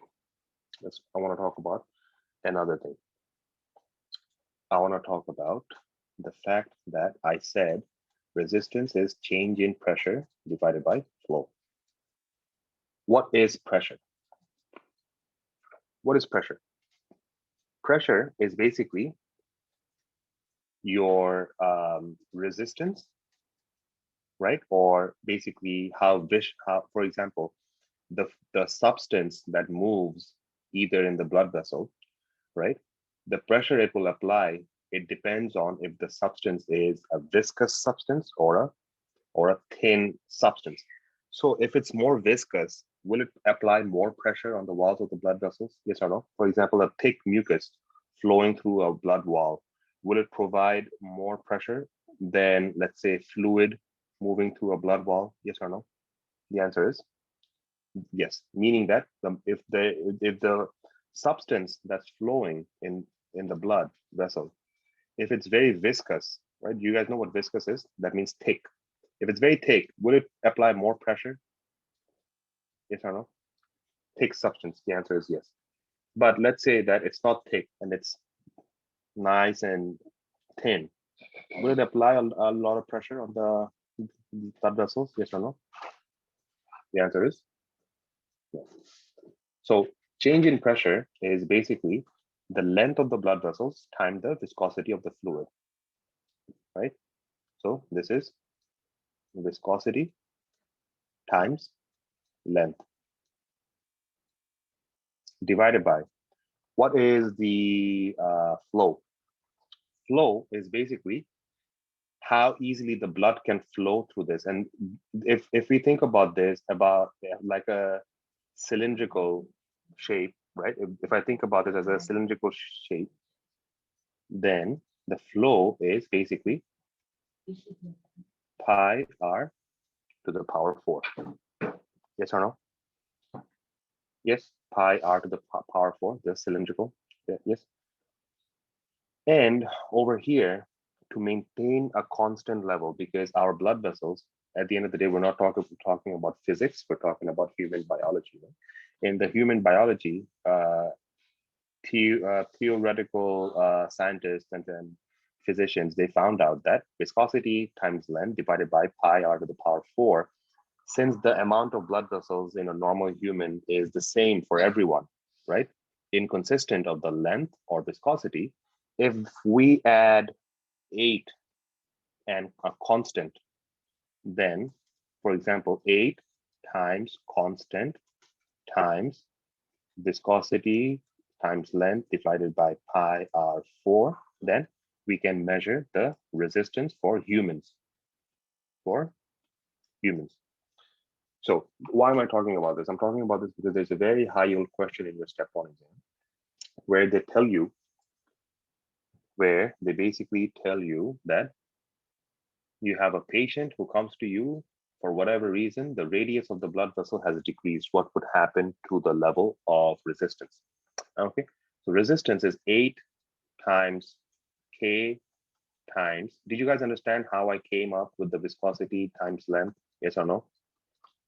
Viscosity times length divided by pi r to the power 4. Did you guys understand this equation? How it derived from this to this? Yes? Okay. Okay. So over here, if there is a question in your step 1 exam that says that by what factor will resistance increase if radius of blood vessel decreases by 2. What is K? K is constant. K is a constant value. What factor will the resistance of the blood vessel increase if the radius of the blood vessel decreases by 2? So immediately, if the radius of the blood vessel increases, is the resistance going to increase or decrease? Fast answer, please.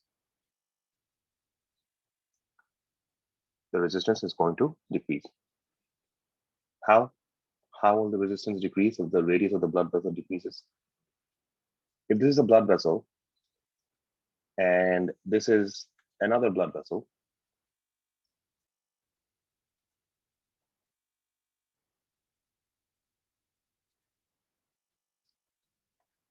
over here, this is the radius of one blood vessel.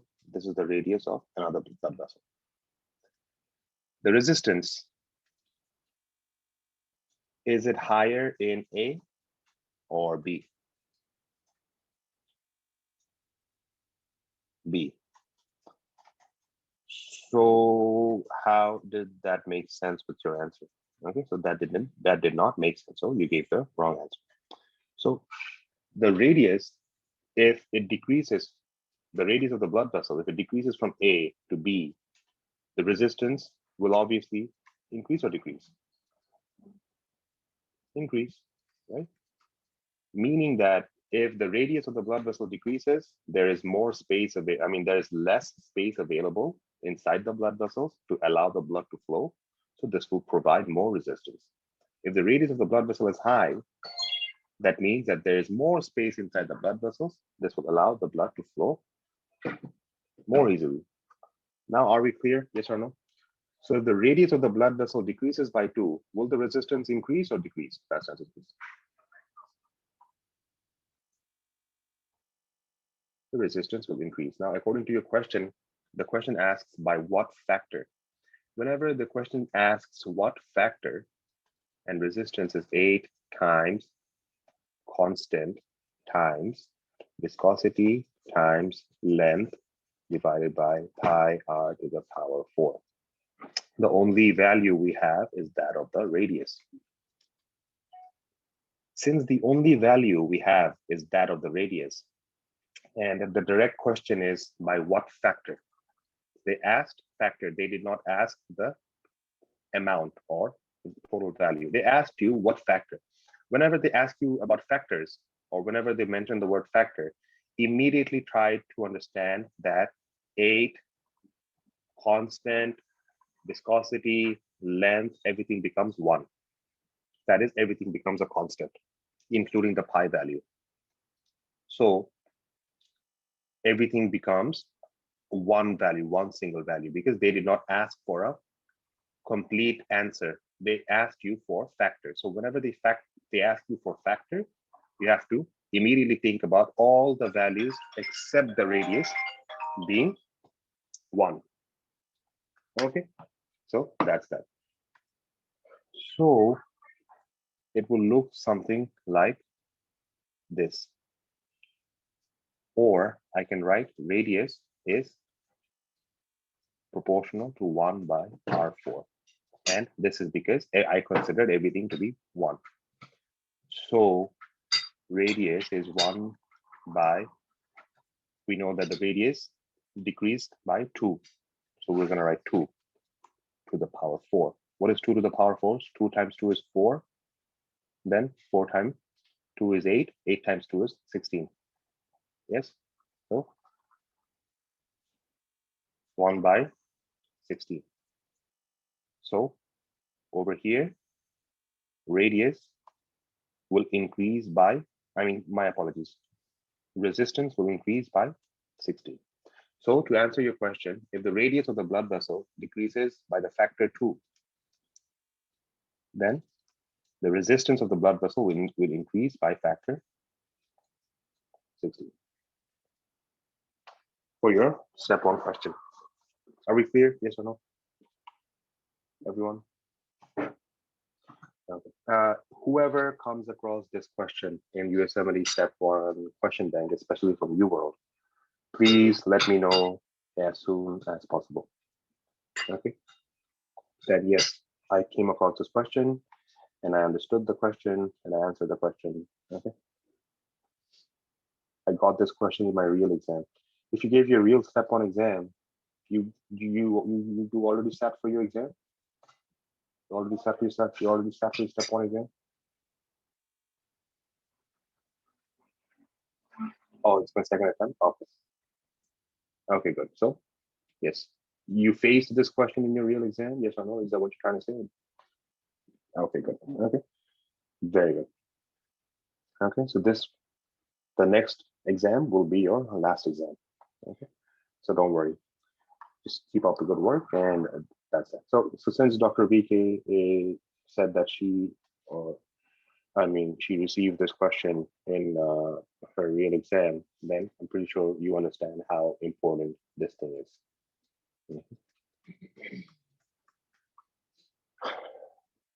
Are we clear, everyone? Yes or no? So with that being said, can we take a short break before we jump into this?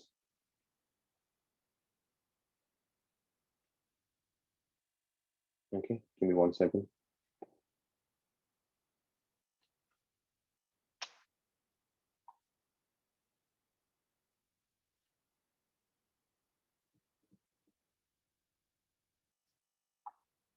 Okay.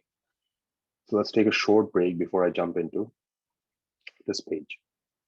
Okay, and then this page. Are we clear? Yes or no? Okay. Did everyone understand everything till now, till up to here?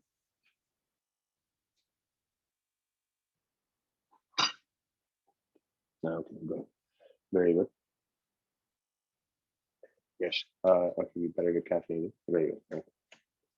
So please, let's take a short break. Let's clear our minds and let's meet back in the lecture in 15 minutes.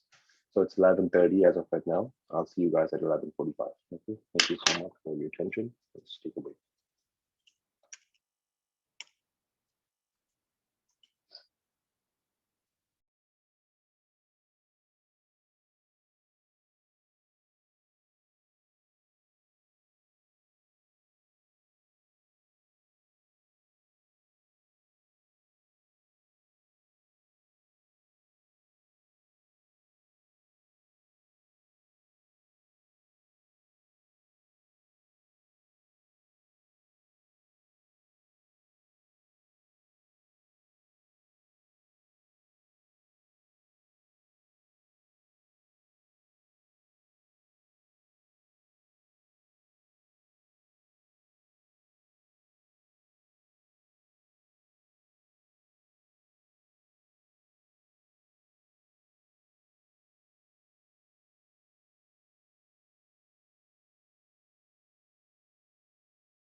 Okay, is everyone back from their break? Can you guys hear my voice? Yes or no?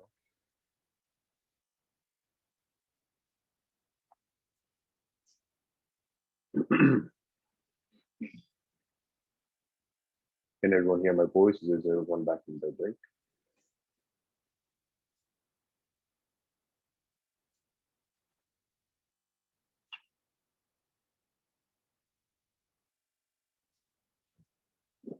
Okay.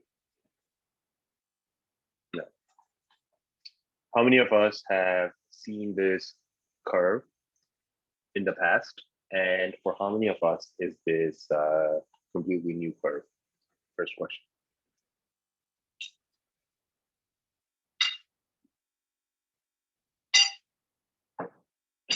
Have we seen this curve before? Yes or no? That's the question. Okay. How many of us, next question, how many of us are afraid of this curve? Be honest. How many of us are afraid of this curve? Okay. So I'm also going to be in your side and also say that I used to be afraid of this curve. Okay. Then I realized that this curve is actually nothing really that big of a deal in order for us to give it this much importance for us to be afraid of this curve or anything else in first aid, let alone this curve. Okay, so let me break this down, and then after this, hopefully you won't be afraid of this curve anymore. Next time you see this curve in your question, you will be happy and confident. Okay. Having said that, is everyone ready? Yes or no?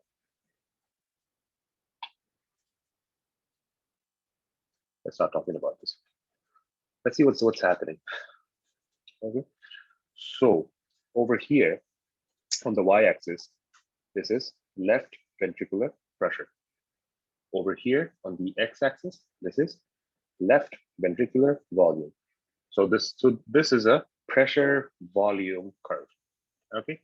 And especially since it's a cardiac cycle, the volume will increase, decrease, the pressure will increase, decrease, because we will talk about all the phases of cardiac cycle. Okay? Now, volume and pressure. Okay, so let's start. So we have to start from one point. From where do we start from? Do we start from the point where the ventricle is filling with blood? Or will we start from the point where the ventricle is basically, okay, let's start from the point when the ventricle is filling with blood. Okay. Let's start from the point where the ventricle is filling with blood. Okay. So first of all, this is the heart. Right side, left side. Blood comes to the right side. Atrium, ventricle, lungs. Then blood comes to the left side, atrium, and then to the ventricle. Now the thing is, we always have to remember that when the blood basically fills up in the left ventricle, okay, initially the left ventricle will be in a state of isovolumetric relaxation, and the pressure will keep on building over here in a heart that's normal, but it will not push on the ventricular wall until and unless there is an external factor. What is the external factor where the blood in the left ventricle will push on the ventricular wall? The external factor could be drugs. The external factor could be exercise. The external factor could be any pathology, right? But in a situation that's devoid of any external factor, the pressure in the left ventricle, when the blood is filling up in the left ventricle, will be normal. Have I made myself clear? Yes or no? Yes? Right. Can anyone repeat the information which I just gave out? What information did I just give out? Please write me in the chat box if you can repeat the information. Okay, let me repeat myself one more time. In the absence of any external factors, when the blood is coming into the left ventricle, the left ventricular volume will increase, but the left ventricular pressure will remain constant. Did you guys hear what I said? Did you guys understand what I said? Okay. If you understand this, then everything else is going to be an absolute walk in the park. Now, with that being said, if ventricular volume has to increase, it has to go this way. Very simple. If the ventricular pressure has to increase, this has to go this way. Yes or no? Right? Very simple. So what I just said is that when the ventricle is filling up with blood, like this, the pressure will remain normal. Okay. Now, so from this point to this point, this red line, what does this indicate? This indicates that, can anyone tell me what this indicates, this red line? From here to here, this indicates ventricular filling. Very good. Left ventricular filling in the absence of any external factors. That's what it indicates. At this point, what does this indicate? At this point, doesn't this indicate that the left ventricle is completely filled up with blood? Yes or no? Yes. So can we say that at this point, the mitral valve is closed?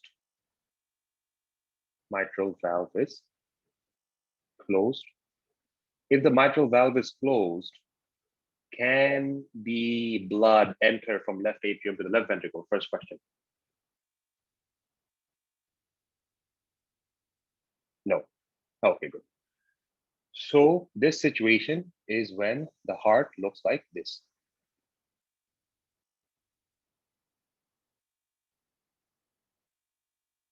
Yes or no? Yes. Right. So if I draw the ascending aorta like this, there's another valve over here, aortic valve, right? In order, okay, in order for the left ventricle to push the blood out, does it have to overcome the pressure in this region? Yes or no?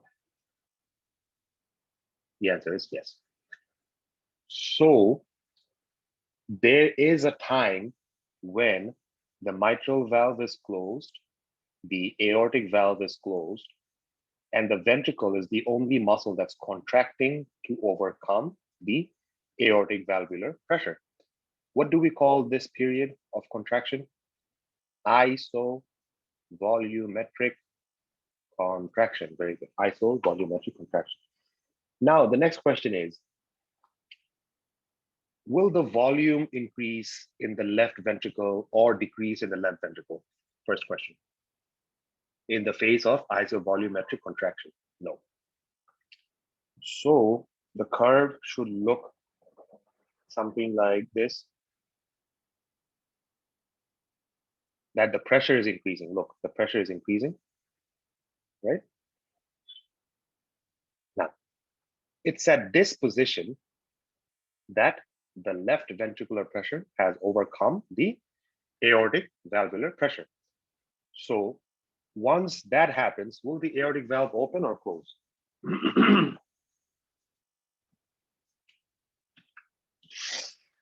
The aortic valve will open. If the aortic valve open, now will the blood start leaving the left ventricle? No. So the blood starts leaving the left ventricle. As a result, you can see that the volume is increasing or decreasing in the left ventricle. The volume is decreasing.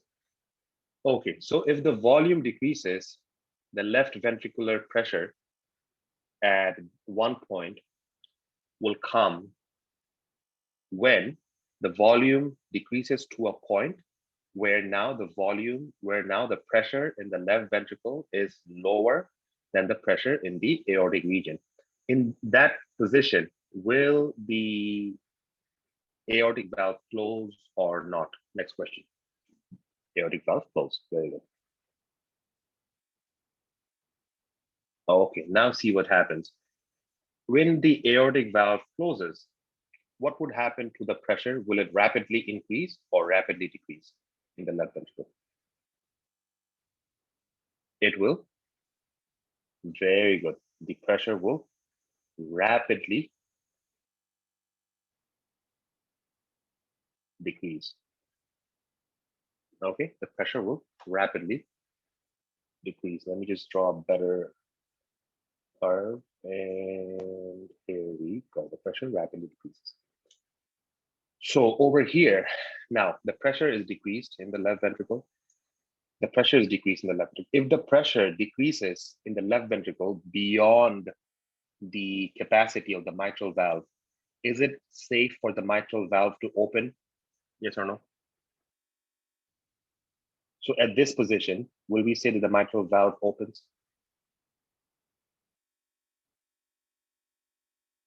Yes. What happens when the mitral valve opens? Once again, the cardiac cycle starts. Okay. This is aortic valve opens. Are we clear about this diagram now? Let me repeat myself one more time. First and foremost, blood flowing into the left ventricle. In the absence of external factors, ventricular volume will increase, pressure will remain normal. Then the pressure in the left ventricle will be high to a point where the mitral valve will close. When the mitral valve closes, the left ventricle has to contract to increase its pressure to overcome the pressure of the aortic valve. At this position, aortic valve opens, blood completely leaves, and as you can see, at one point when blood leaves, pressure falls, aortic valve closes, and there's a phase of isovolumetric relaxation where the blood pressure, where the left ventricular pressure falls rapidly and comes up to here. And this cycle keeps on continuing. Are we clear? Yes or no? No. Everyone? Okay. Now, having said this, for Usmle step 1, knowing what happens is not enough. Knowing what happens is not enough. How are the questions going to be structured from this graph? Now, this is your normal. Okay, this is your normal. Now, very quickly, one more time, let me just say another thing over here. If this is my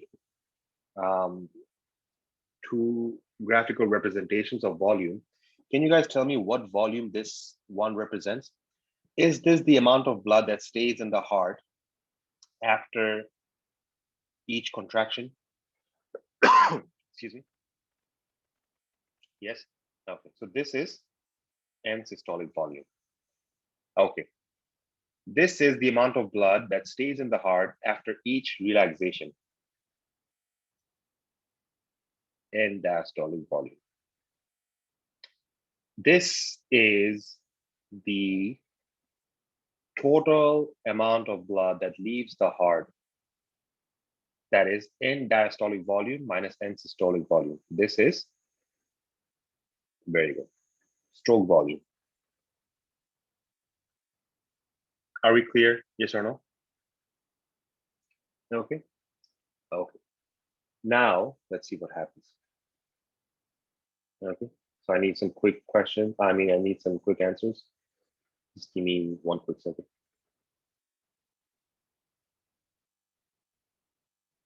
Okay. One second. Okay. So this is the normal. Let's assume this is the normal. Okay. Now let me draw another curve.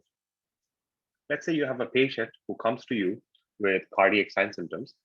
And in the depiction of the pressure volume curve, the curve starts to look, instead of the normal, the curve starts to look like this.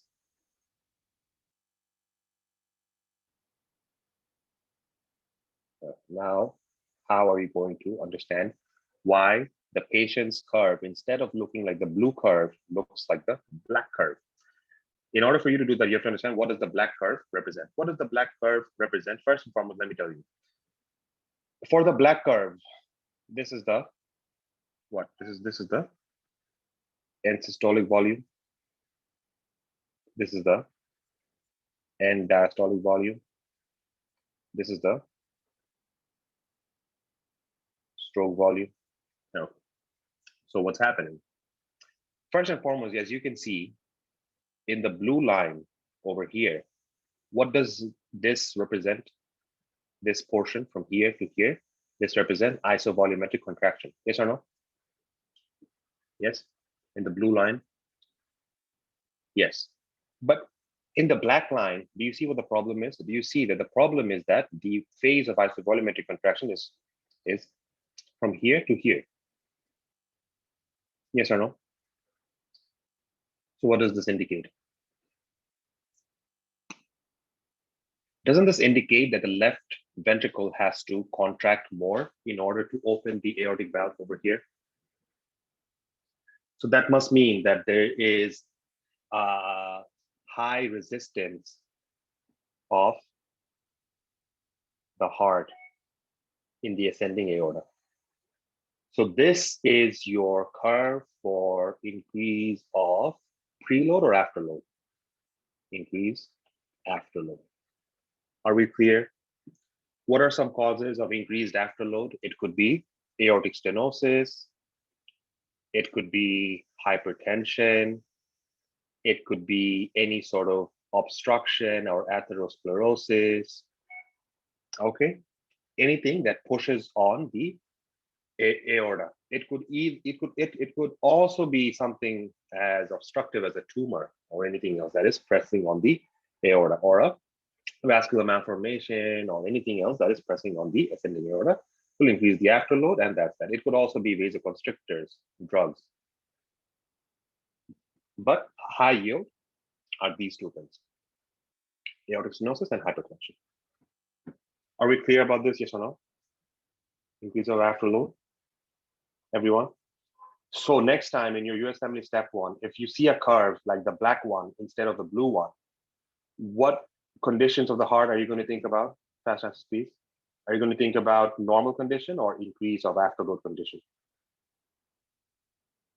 Very good. Okay. And as we all know, when the afterload increases, that means more amount of blood will stay back in the heart, or less amount of blood will stay back in the heart. The answer is more amount of blood will stay back in the heart. And so you can see that the end systolic volume is really high, more than the end diastolic volume. If the afterload is high, what would happen to the stroke volume? Will it be high or will it be low? The answer is stroke volume is going to be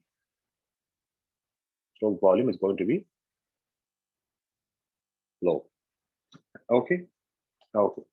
That's because the patient is suffering from some sort of an obstruction. It could be hypertension, aortic stenosis, HOCM, anything else. Okay, HOCM. What is HOCM? HOCM is hypertrophic or obstructive cardiomyopathy. Okay, now let's talk about another condition. Okay, let's talk about another condition. Instead of the blue curve, there's a new curve that looks somewhat like this. Okay.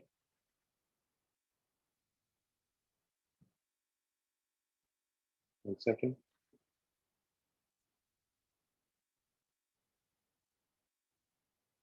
Okay. Now, for the green curve, this is the end systolic volume. This is the fast answer piece. This is the end diastolic volume, and this is the stroke volume. Okay. So over here, the pressure is more or less the same as the blue pressure. So is there a problem with resistance or increased afterload? Yes or no?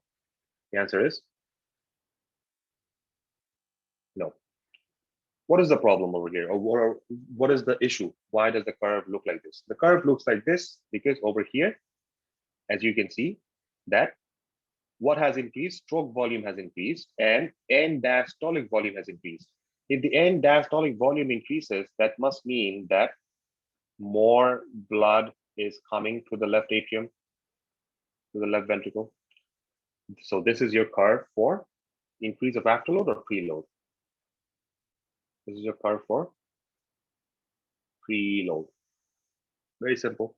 What are some causes of increased preload, and when will the graph look like this? Fluid administration, right? Aortic regurgitation, right? In these cases, the blood volume is supposed to look like this. Are we clear? Yes or no?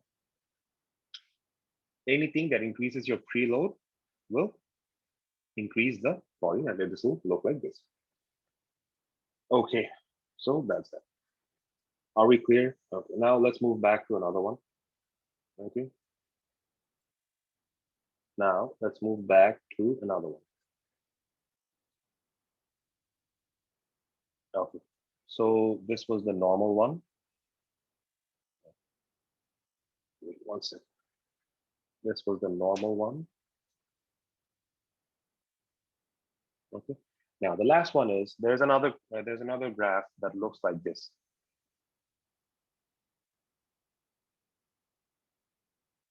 Everything is okay except only one problem. Not a problem, but one change. What is the one change over here? Can anyone tell me what the one single or the two things that changed over here? Two volumes. What are the two volumes that changed in the purple curve? Very good.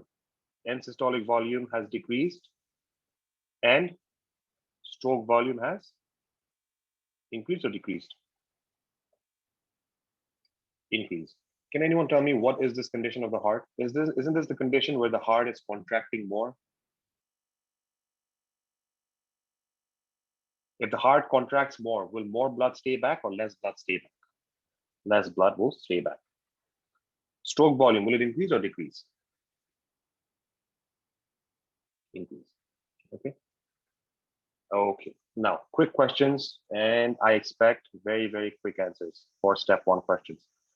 Pressure volume loop curves looks like this. Very simple. This is your curve for what? Increase afterload, increase preload, or increase contractility? Fast answers, please. Increased afterload. Okay.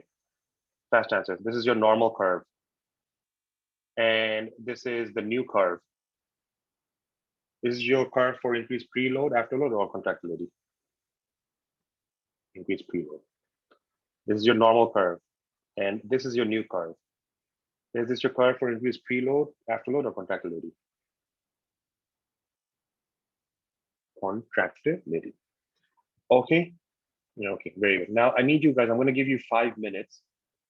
Okay. Before I move on to this portion, I'm going to give you 5 minutes. I discussed everything in the cardiac physiology from here to up to here from our own notes and knowledge.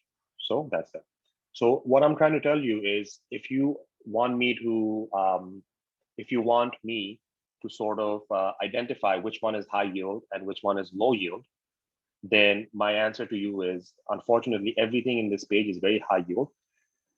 You will not receive direct questions on the text, but you will receive direct question based on your understanding and concept.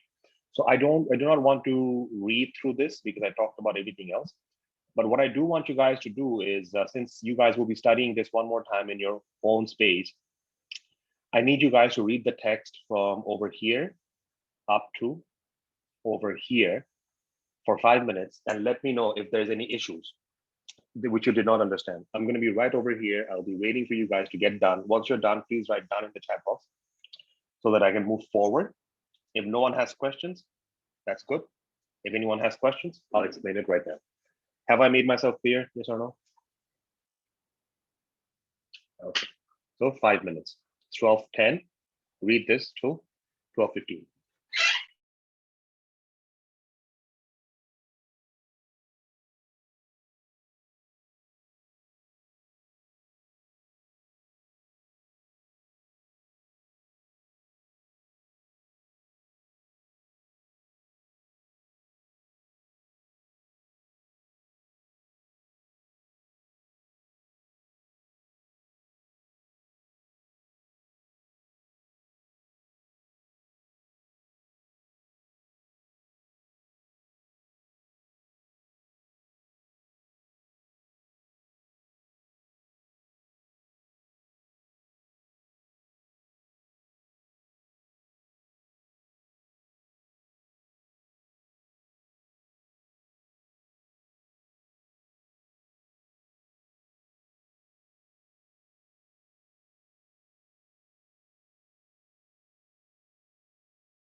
Okay, is everyone done with their reading? Yes or no? I'm waiting over here, don't worry.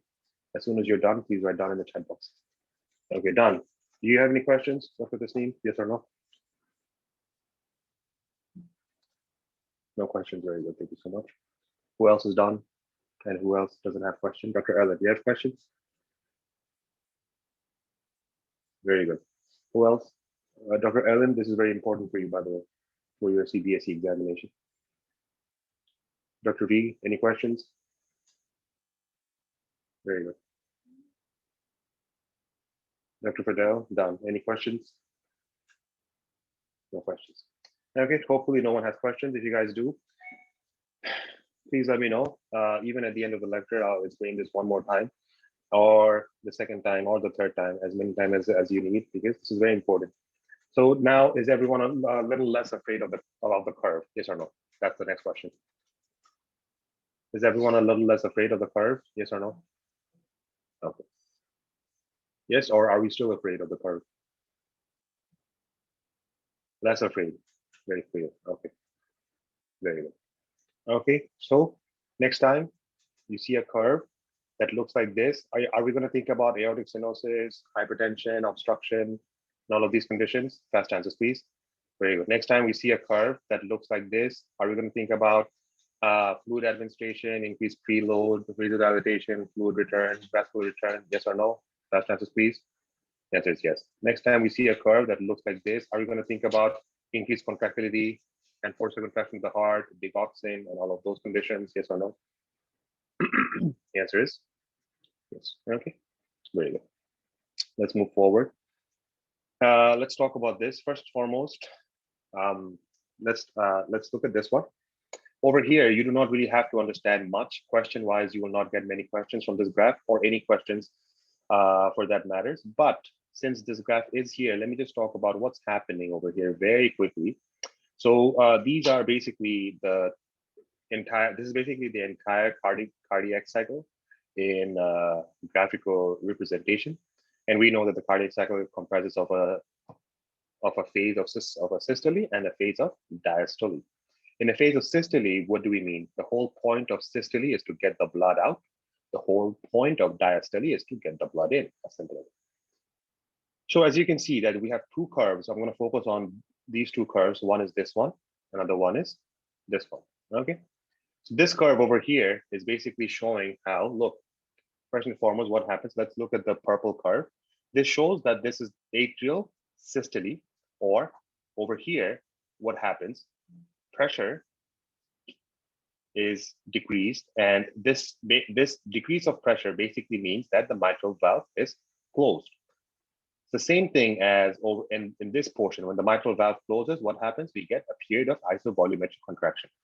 This is the period of isovolumetric contraction, and as you can see, at this point, the left ventricular pressure has matched with what pressure? Can anyone tell me? At this point, the left ventricular pressure has matched with the, or trying to overcome, or has overcome the pressure of which one? Fast answers, please. Very good, aortic valve. Okay. At this point, the left ventricle has overcome the pressure of the aortic valve. Isn't this why the aortic valve will open right now? Yes or no? The aortic valve will open. And as you can see, when the aortic valve opens, blood immediately rushes out of the left ventricle, right? And then all the blood leaves. And at this point, the aortic valve pressure is now more than the left ventricular pressure. As a result, the aortic valve will open or close. The aortic valve will close. And this is the portion of isovolumetric relaxation. At this portion, mitral valve opens again, and there is a rapid filling or passive filling where the left ventricular volume fills up with blood, but the pressure remains normal. Are we clear? Yes or no? Everyone? Okay. Okay, so quick questions and quick answers. This red curve is the curve for the graphical representation of the pressure difference in the ascending aorta. Okay, the blue one is for the left ventricular pressure. One more time, what's happening? As you can see over here, blood has come by rapid and passive filling of the left ventricle. At this point, the mitral valve closes, and there is a period of isovolumetric contraction that keeps on increasing. At this point, aortic valve opens because the left ventricular pressure has overcome the pressure of the aorta. And then blood rushes out of the left ventricle. As you can see, the sudden rise of pressure in the red curve, which shows that the ascending aorta is accommodating a lot of blood, which shows that the pressure is increasing. At one point, when all the blood leaves the left ventricular pressure falls. When it falls beyond the aortic valve will close, and the left ventricular pressure will fall below over here. And then at this point, what would happen? At this point, you will have the mitral valve that will open, and then blood will rapidly fill back or pass back into the heart, and this will start to go again from over here. If I ask you a question over here, if I ask you a question like this, okay, and like this, I draw 4 points A, B, C, and D. Okay, A, B, C, and D. Can you guys tell me very quickly, what does A represent valve-wise? Which valve does A represent? Mitral valve or aortic valve? Obviously, if it's the left ventricle, this A is going to represent mitral valve. Okay, this indicates opening of the mitral valve or closing of the mitral valve. Fast answer, please. Very good. Closing of the mitral valve. B. B represents what valve? Mitral valve or aortic valve? Aortic valve. B represents aortic valve opening or aortic valve closing?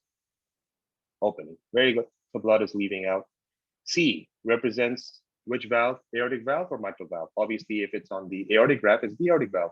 Is it opening or is it closing?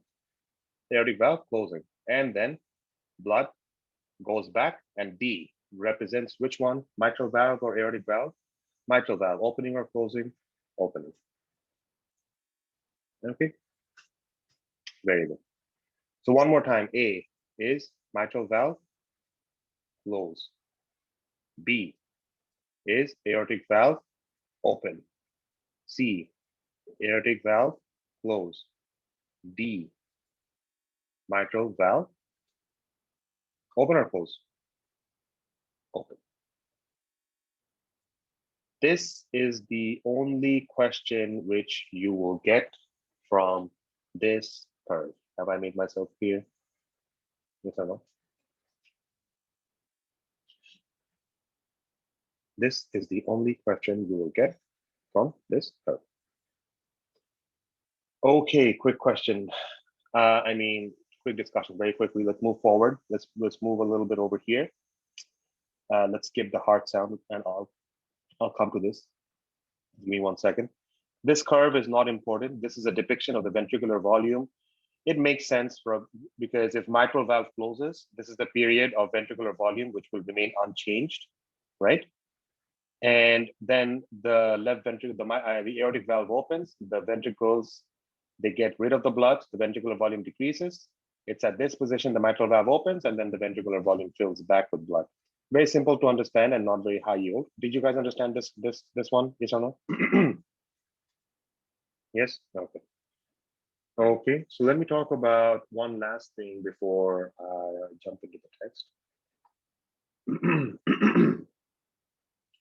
Okay, so one last thing I want to talk about is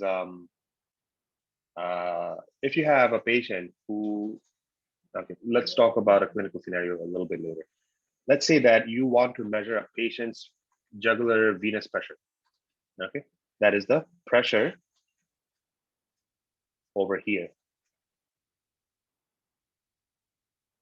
Okay, this is the right atrium. This is the jugular veins. Okay, so they are directly draining in this region. So jugular venous pressure is the pressure in this region. Yes or no? Okay. Yes or no? Fast answers, please. Okay. So if anything increases the pressure of the right ventricle, if anything increases the pressure of the right ventricle, what would happen to the pressure of the right atrium? Will it be high or will it be low? It will be high. If the right atrial pressure is high, what would happen to the jugular venous pressure? Will it be high or will it be low? It will be high. Okay, next question. If the lungs, okay, for whatever reasons, let's say that the lungs have very high pressure in its pulmonary arteries. For example, let's say that in a female patient of primary essential hypertension with a mutation of a gene called BMPR2, where females have extremely high pulmonary artery hypertension, the right ventricle, will it have to work more or work less to push the blood out? Fast answers, please. We do not have a lot of time. More. If it works more, at one point, what would happen to the pressure of the right ventricle? Will it be high or will it be low? High. If the pressure in the right atrium is high, what would happen to the jugular venous pressure? Will it be high or will it be low? It will be high. So does this mean that increase of jugular venous pressure is a direct indication of right heart function? Yes or no? Very good. And is right heart function a direct indication of lung function? Yes or no? And pressure accumulation of the lungs is very dependent on the left ventricular and the left heart function? Yes or no? The answer is yes. And is the left heart very dependent on the systemic resistance after load? Yes or no? So this is like a domino effect. If afterload increases, left heart pressure increases, pulmonary artery hypertension, that increases, right heart pressure increases, jugular vein increases, and then this keeps on happening and vice versa. Are we clear? Yes or no? Okay. Okay. In a patient of left ventricular failure, if you start seeing jugular venous distension, does this mean that the patient is now developing right heart failure from left heart failure? Yes or no? The answer is yes. Okay. Now, quick questions. Okay. Heart. Okay. And jugular vein. This is the right atrium. Okay. Let's talk about the normal physiology. First and foremost, what happens? First and foremost, what happens? This is the right atrium. At first, blood comes into the right atrium and the tricuspid valve is closed, right? Then the right atrium will contract. Yes or no? The right atrium will contract. When the right atrium contracts, when it contracts all of a sudden like this, when the right atrium contracts all of a sudden like this, what would happen to the pressure inside the right atrium? Will it increase? This will increase. If it increases, will it put a little pressure over here? Yes. So let's draw the first curve. Okay, this is A. Okay, next one. Next one is the right atrium contracts. Now the tricuspid valve opens, the blood goes from right atrium to the right ventricle. Okay, and then the right ventricle will start contracting. Yes or no? The right ventricle will contract to push the blood in this way. So when the right ventricle contracts, will there be a pressure on the closed tricuspid valve? Yes or no? When the right ventricle is contracting, the blood is going to move this way, but the blood also tries to move back into the right atrium. Yes or no? But can the blood move back into the right atrium when the right ventricle contracts? The answer is no. Why? Because the tricuspid valve is closed. But the tricuspid valve, does it experience pressure or not? Yes. So the tricuspid valve, if it experiences pressure, will it put a little pressure on the jugular vein? Yes or no? The answer is yes.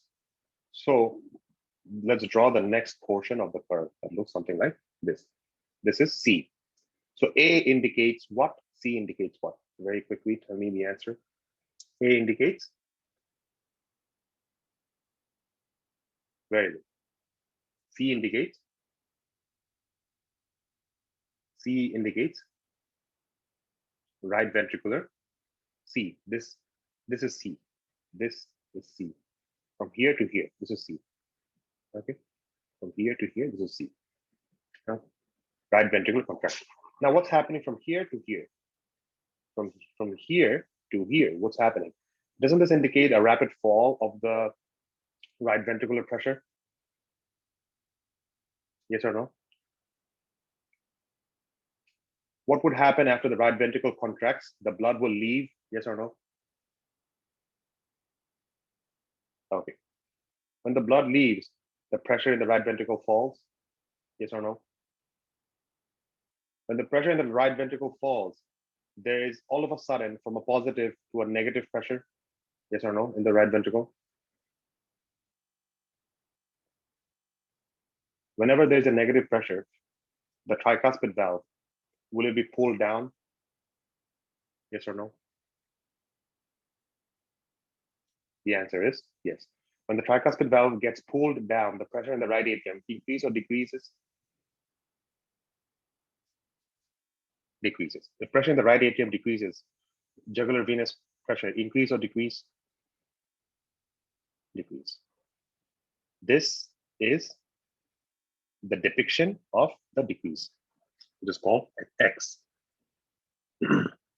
Are we clear? Yes or no? Everyone? Okay.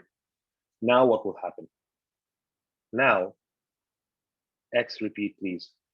When the right ventricle contracts, blood leaves the right ventricle, goes to the lungs. Pressure in the right ventricle falls. The pressure goes from positive to negative. Whenever we have a negative pressure, the tricuspid valve will come down. It will bulge down, right? Because it will try to get absorbed in the right ventricle. As a result, pressure in the right atrium will fall. And when the pressure in the right atrium falls, jugular venous pressure falls. Think of, let's think of a vacuum cleaner. Do you guys have any idea how a vacuum cleaner works? Vacuum cleaner, how does this work? In the vacuum cleaner, is the pressure high or low? Over here.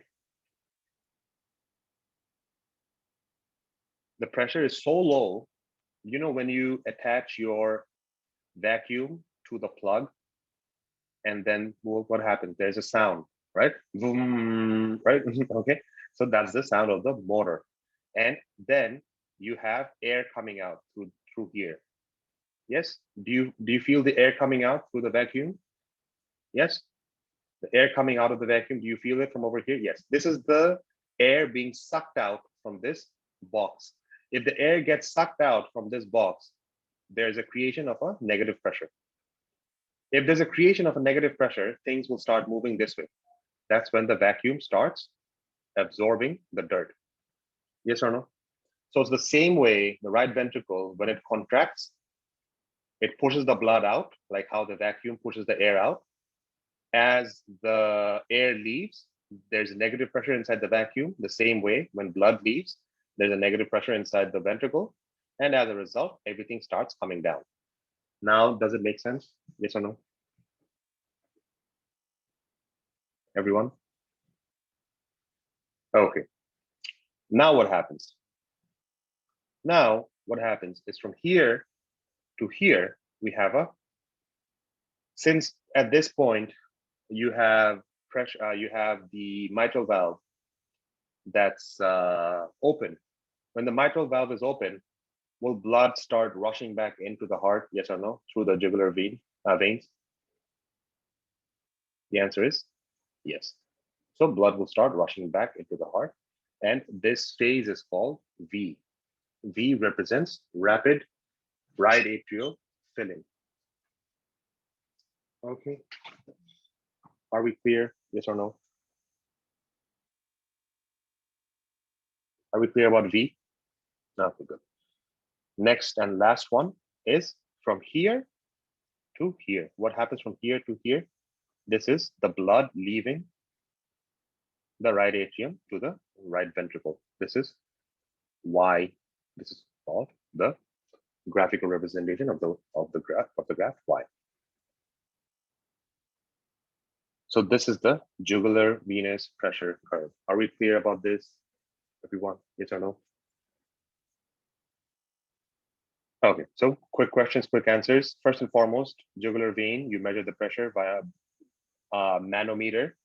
You see this curve over here. This represents A. A is for, fast answers please. A is for atrial contraction. A for atrial contraction. Then C. C for what? C is for ventricular contraction. Over here, is the mitral valve open or closed at this point? Mitral valve, is it open? I mean, tricuspid valve, is it open or closed? My apologies. Closed. Very good. Now, this represents what? X. What does this represent? X represents fast answers, please. Tricuspid pulling. Very good. X represents tricuspid pulling. Next one is this one. V. What does V represent?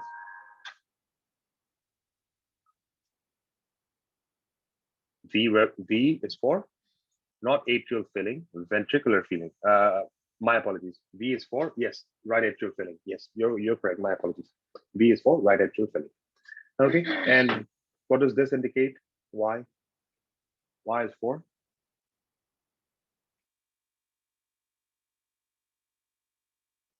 Y is for blood moving from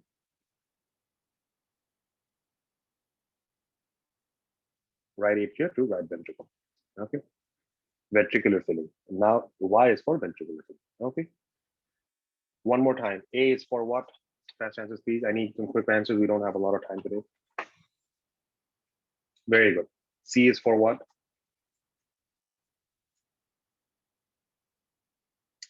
X is for what representation?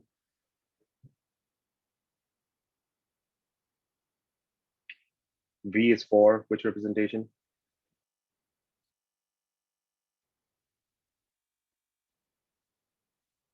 Y is for which representation?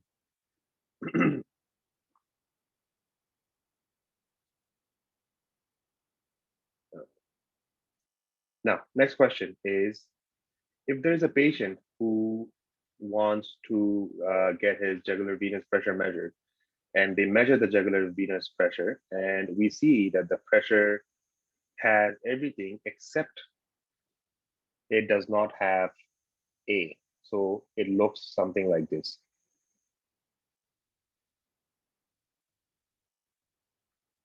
Does this indicate that there is an absence of right atrial contraction? Yes. Where is, or what is the condition where right atrium will not contract properly? We have to think about arrhythmia. What sort of arrhythmia? Supraventricular arrhythmia or ventricular arrhythmia? Obviously, it's supraventricular, meaning atrial arrhythmia. In atrial arrhythmia, what is the most common cause of atrial arrhythmia? Atrial fibrillation. Are we clear? Okay. Okay. That's that. Next one is C. If in C we see that that over here, instead of the C being like this, we see that the C is like this. Doesn't this indicate that the C is being pulled too much downwards? My apologies. My apologies. Give me 1 second. Not C. X. If we see that the X is being pulled from here to here, this increase of X, what does this indicate? Doesn't this indicate that the X is being pulled too much downwards? Yes or no? Yes. What sort of condition can result in increase of X? Very good. Tricuspid regurgitation. Okay. Are we clear? Yes or no? Okay. The next one is, if we see that the V, instead of increasing like this, it's increasing like this. Doesn't this indicate that the right atrial filling is obstructed? Yes or no? The answer is yes. What are some conditions? This could be cardiac tamponade, constrictive pericarditis, right? Fibrinous pericarditis, or basically any sort of long-term viral myocarditis for which there's fibrosis of the heart, and this is preventing the blood to flow back into the right atrium. It will also be tumor. It will also be an obstruction, but it's not mentioned in first aid because abnormalities of this wave is very uncommon. We do not usually see this in a clinical setting. Okay, that's it. Are we clear about jugular venous pressure changes? Yes or no? Okay. Next one is, I want to talk about this. If C, instead of looking like this, if it looks like this, does it indicate proper or adequate right ventricular contraction? Yes or no? The answer is no. What are some conditions where the C will look like this instead of this? Can the answer be right ventricular failure? The answer is yes. Okay. Could you repeat why? Why? Y represents right atrium, letting the blood go from atrium to the ventricles, right atrium to the right ventricles. Okay. Rapid, and this is the phase of rapid emptying. Are we clear, everyone? Yes or no?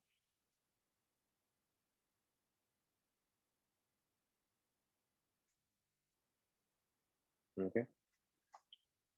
All right. Over here, as you can see that we also have an EKG finding, P, Q, R, S, and then T. Okay, very quickly. I know you guys know this already. Let me just say this one more time. What does P indicate? P indicate atrial contraction. QRS. Does this indicate ventricular contraction? Yes or no? The answer is yes. P. What does P indicate? P indicates repolarization. Yes or no? Last chances, please. The answer is yes. Okay. In acute ischemic attack, repolarization is hampered, so ST will increase. Yes or no? Then what else? If we get a lot of waves like this, does this mean ventricular tachycardia? Yes or no? The answer is yes. If we see waves that are haphazard, QR is haphazard, does this indicate ventricular fibrillation? Yes or no? The answer is yes. If we see that there is no P wave, what does this indicate? Atrial fibrillation. Very good. If we see that the waves, they have started to look like this, let me see who can answer this. If the waves, they start looking like this,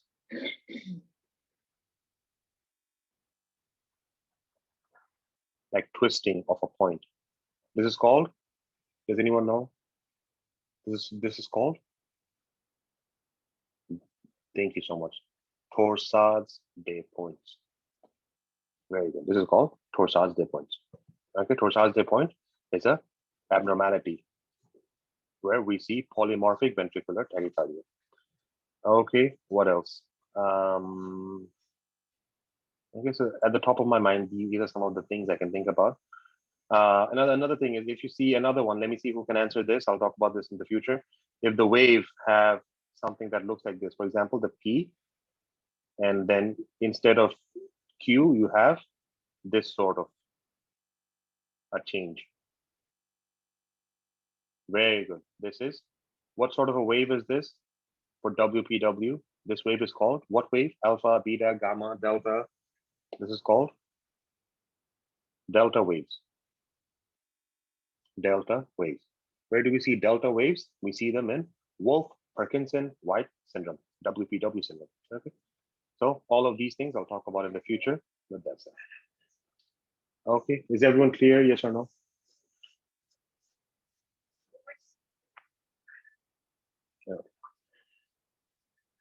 Okay, let's talk about this one over here. Did we already not talk about this condition? What if the pressure volume loops look like this? This indicates increased afterload. Yes. As a result, end systolic volume will increase, and diastolic volume will remain normal. Stroke volume will decrease. This indicates aortic stenosis. As simple as that. Decreased ventricular compliance, and that's basically what it means. In aortic regurgitation, this is the same graph for increased preload. Yes or no? The answer is yes or no. This is the same for increased preload. Okay, as you can see, preload is increased. Okay, are we clear? Do you guys know what dicrotic notch is? This is the dicrotic notch.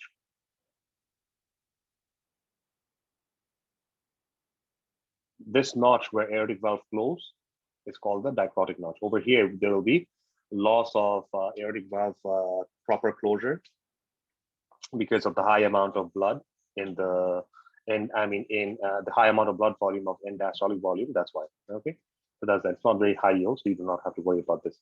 Mitral stenosis. In mitral stenosis, we see less of a different one, but the same thing. In mitral stenosis, what happens over here? As you can see, the green curve, right? Okay, let me talk about this in mitral stenosis. Okay, this is the normal, and this is for mitral stenosis.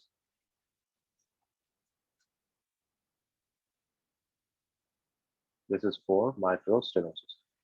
In mitral stenosis, what would happen to the end diastolic volume? If there's a mitral stenotic valve, will a lot of blood move from the left atrium to the left ventricle? Yes or no?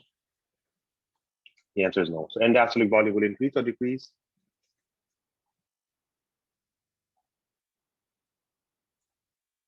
End diastolic volume will decrease. Very good. And stroke volume will increase or decrease?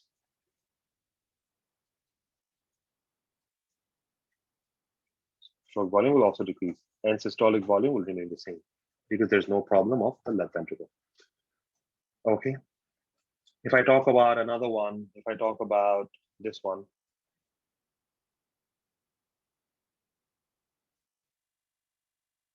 is this for mitral stenosis or mitral regurgitation? The blue one, mitral regurgitation. Very good. So is there, there's not really a lot of difference between mitral regurgitation and aortic regurgitation. The graphs and everything else, they basically will look the same. Okay. Sometimes the only difference between mitral regurgitation and aortic regurgitation is that in mitral regurgitation, sometimes the end systolic volume will be low. End systolic volume low in where? In mitral regurgitation, because since it's a regurgitant, when the ventricle at the end of contraction, some blood will move back into the left atrium, but normal end systolic volume in aortic regurgitation, because in aortic regurgitation, there's no backflow from the left ventricle to the left atrium. Okay, this is the only difference. Is everyone clear? Yes or no?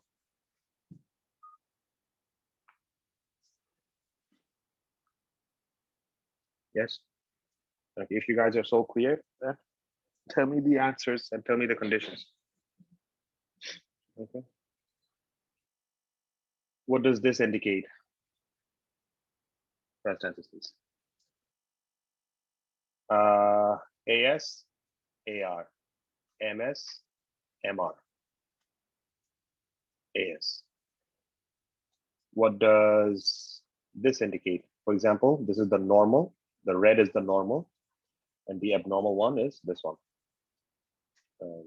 Is this one. What does the black one indicate? AS, AR, MS, MR, MS. What does the green one represent? With the same in systolic volume. And systolic volume is the same.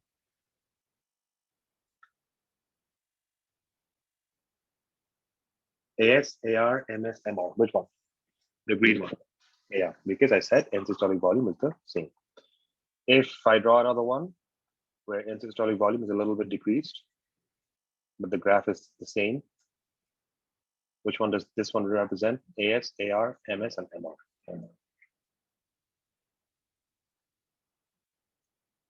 Okay, are we clear, everyone? Yes or no?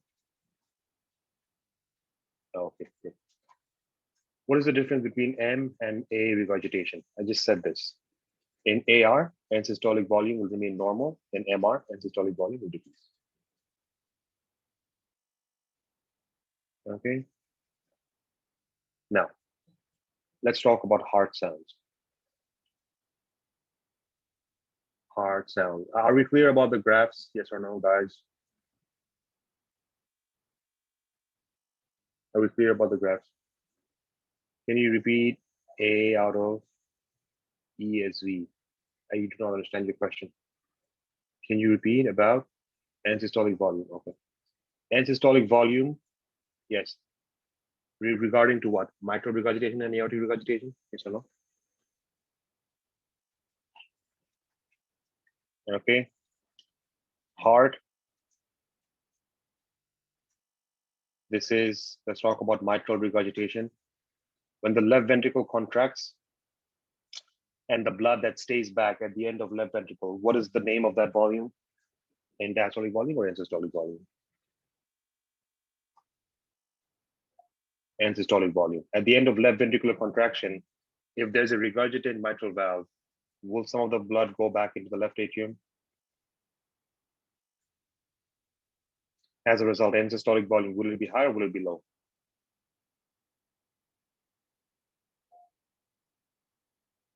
Low. Okay, so in mitral regurgitation, end-systolic volume is low or normal. In aortic regurgitation, end-systolic volume, will it really matter as much? No. Why? Because the mitral valve is closed, so no blood can regurgitate back. As a result, it will either remain normal or it might increase. Okay. Let's talk about heart sounds. Hey, you're welcome. Let's talk about heart sounds. Is everyone ready about heart sounds? How many heart sounds do we have normally? How many of us have practiced medicine either as an intern or as a physician or as a medical student? All of us, I'm sure. Yes or no? If you do not say yes, then I would assume that you haven't practiced medicine. Yes, very well. So the reason why I'm asking you this is if this is your patient, okay? If this is your patient and over here, if your patient is lying in the bed and you are trying to auscultate the heart conditions or the heart sounds, do you do it without placing your hands in the carotids or do you do it by placing your hands in the carotids? Which one? With or without? With. Why? Can anyone tell me why?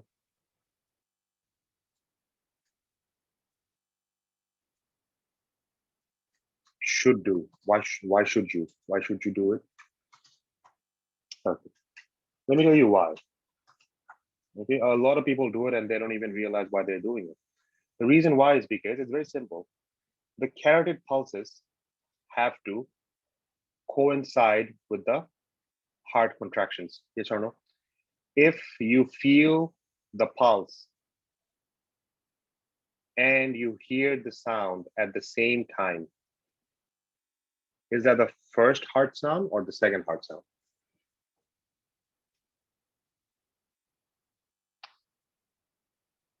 First heart sound. What is the heart sound that you hear right after the pulse disappears? First heart sound or second heart sound?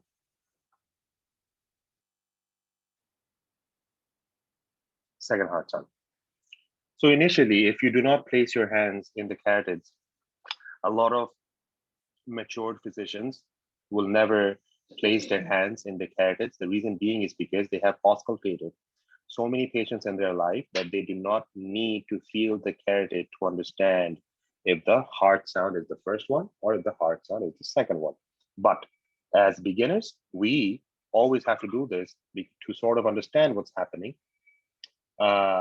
Because if we're not sure if this is the heart sound we are hearing is the first one or the second one, if the heart sound coincides with the carotids, it's the first one. The heart sound that happens right after the coincidence, this is the second one.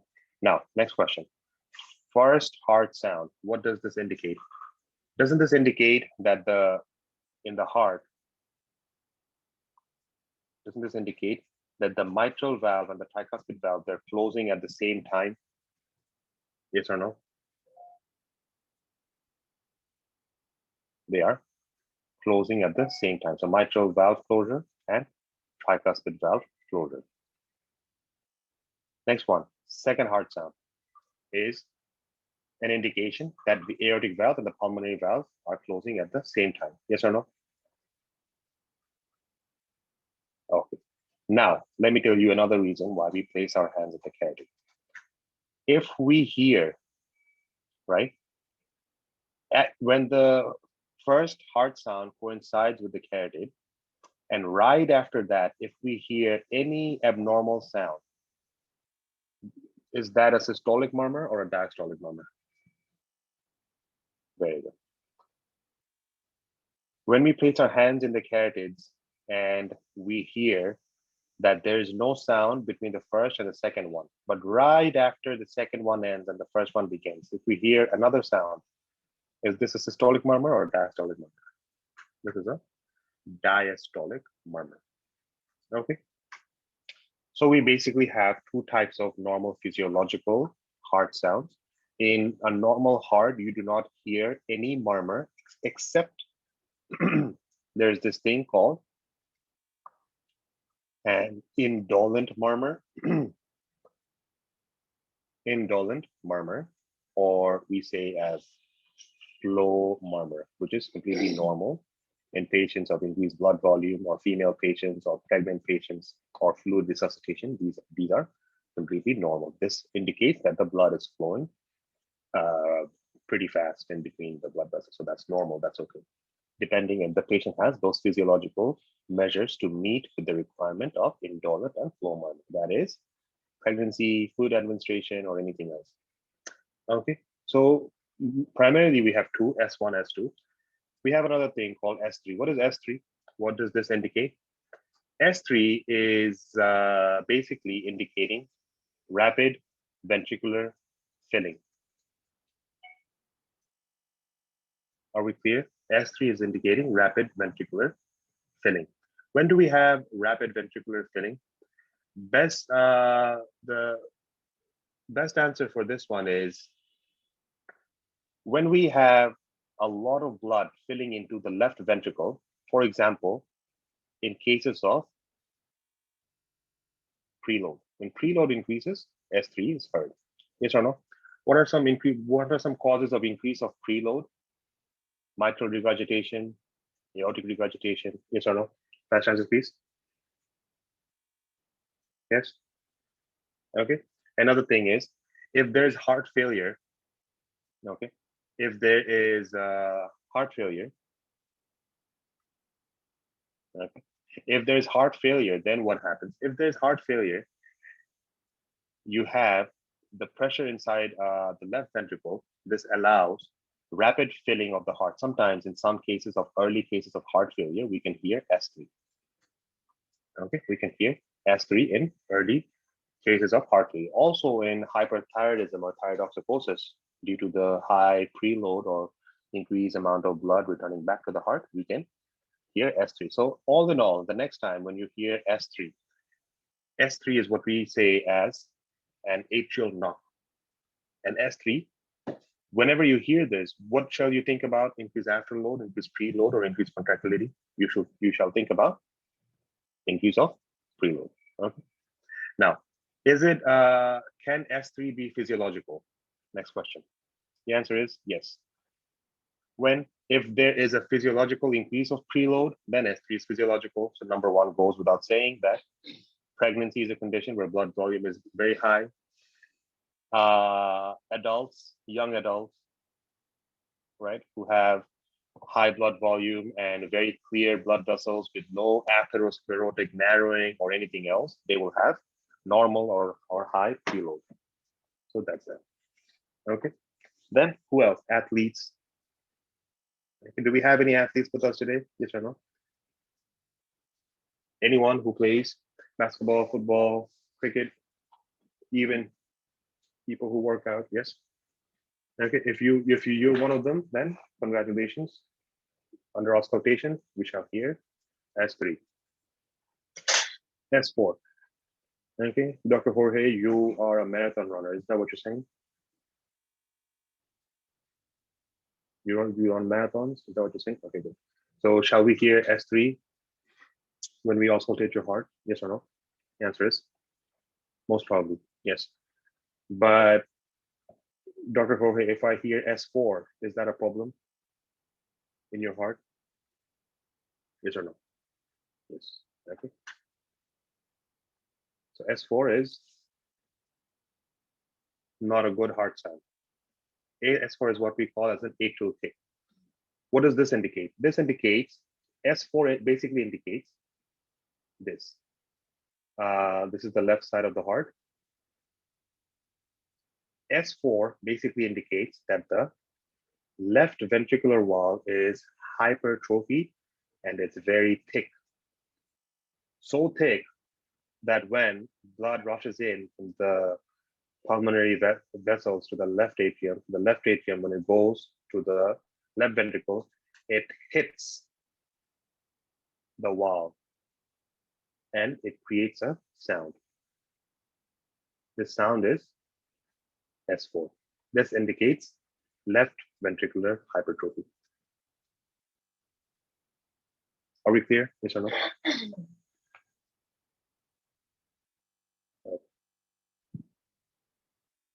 Okay, that's it. Are we clear about the heart sounds?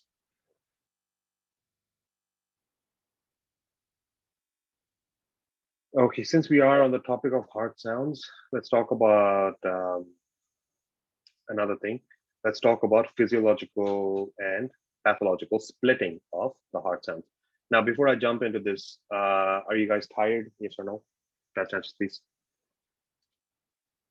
I need a quick feedback to see if we should continue further or not. Are you guys tired? No. Okay. How about we take a small break for 5 to 10 minutes? Then I can start talking about the physiological, pathological heart sound splitting. Yes, we will do questions. Every day we will do questions. Okay. Or do you guys want to do questions today and stop the first aid after here? It's all up to you. Can I get some feedback, please?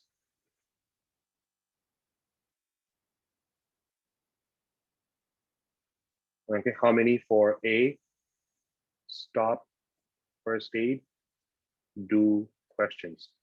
B, first aid plus questions.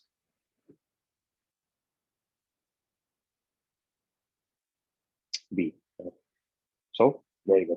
Okay, even I want to go for B, not A, because I also want to talk about the splitting and some other things. So can we take a small break for 5 to 10 minutes?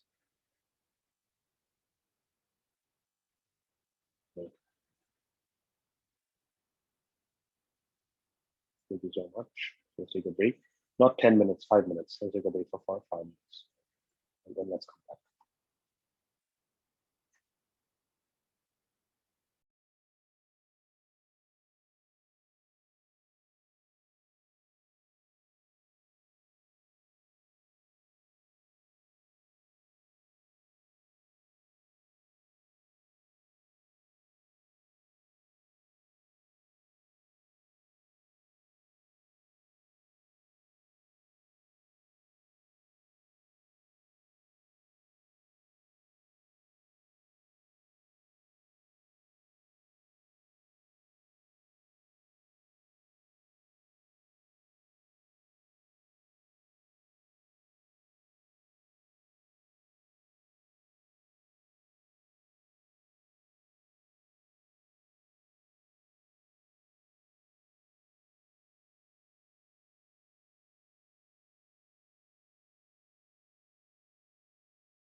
Okay, can everyone hear my voice? Yes or no?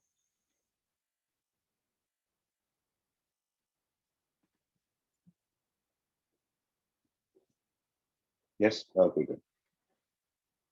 So let's begin. So did we understand the first, second heart sounds? Yes or no? Oh.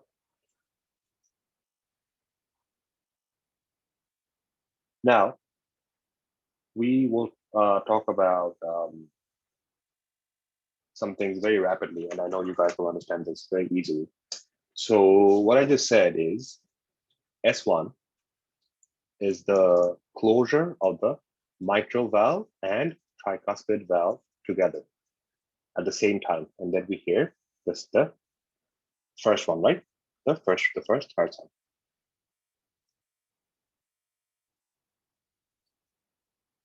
S2 is also the closure of the aortic valve and the pulmonary valve at the same time. That's why we hear the second heart sound. We're clear on this, yes or no? Fast answers, please. Okay. Now, my question is, isn't there a possibility that the pulmonary valve, let's say, closes 0.001 second later than the aortic valve or less due to any pathology or physiology? Okay. When will this happen? Okay. This is the right side.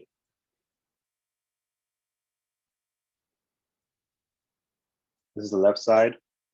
This is the pulmonary trunk, right? The pulmonary artery that's leaving the right ventricle. This is the aorta leaving the left ventricle.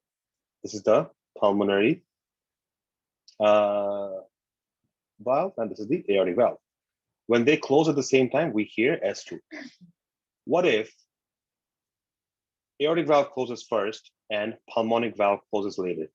Can we hear S1 and then a split S2? Yes or no? The answer is yes. Number one is, when do we hear these types of things? First and foremost, let's talk about the physiology, then let's talk about pathology.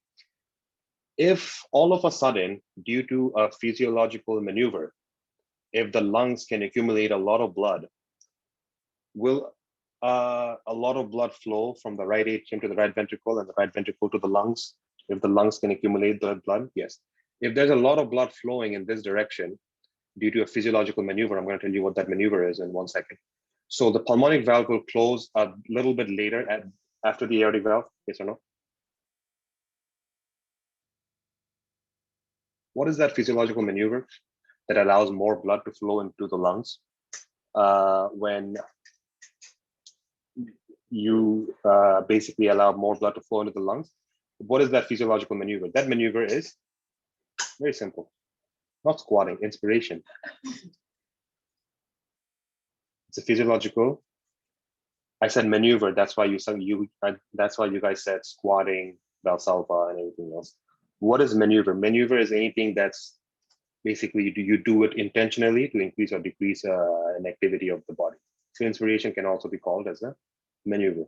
So in inspiration, what happens? The lungs expand or not? Yes or no? When the lungs expand, the vessels of the lungs, do they also expand because they have more space in the parenchyma? Yes or no?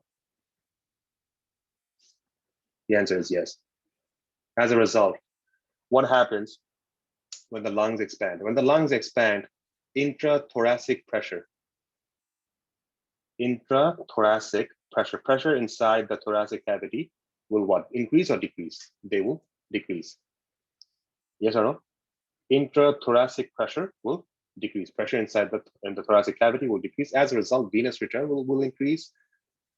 Right atrium will directly fill the right ventricle. Right ventricle will directly release the blood into the lungs. As a result, we get delayed closure of the S2. So in inspiration, we get a sort of splitting. This splitting is called physiological splitting. Are we clear, everyone? Yes or no? No. What if there is, what if there is pulmonary, what if there is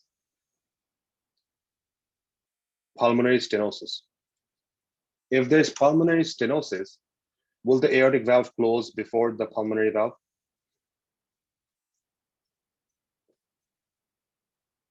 Yes or no? The answer is yes. The aortic valve will close before the pulmonary valve. If the aortic valve closes before the pulmonary valve, will we get a splitting sound in pulmonary stenosis? Yes or no?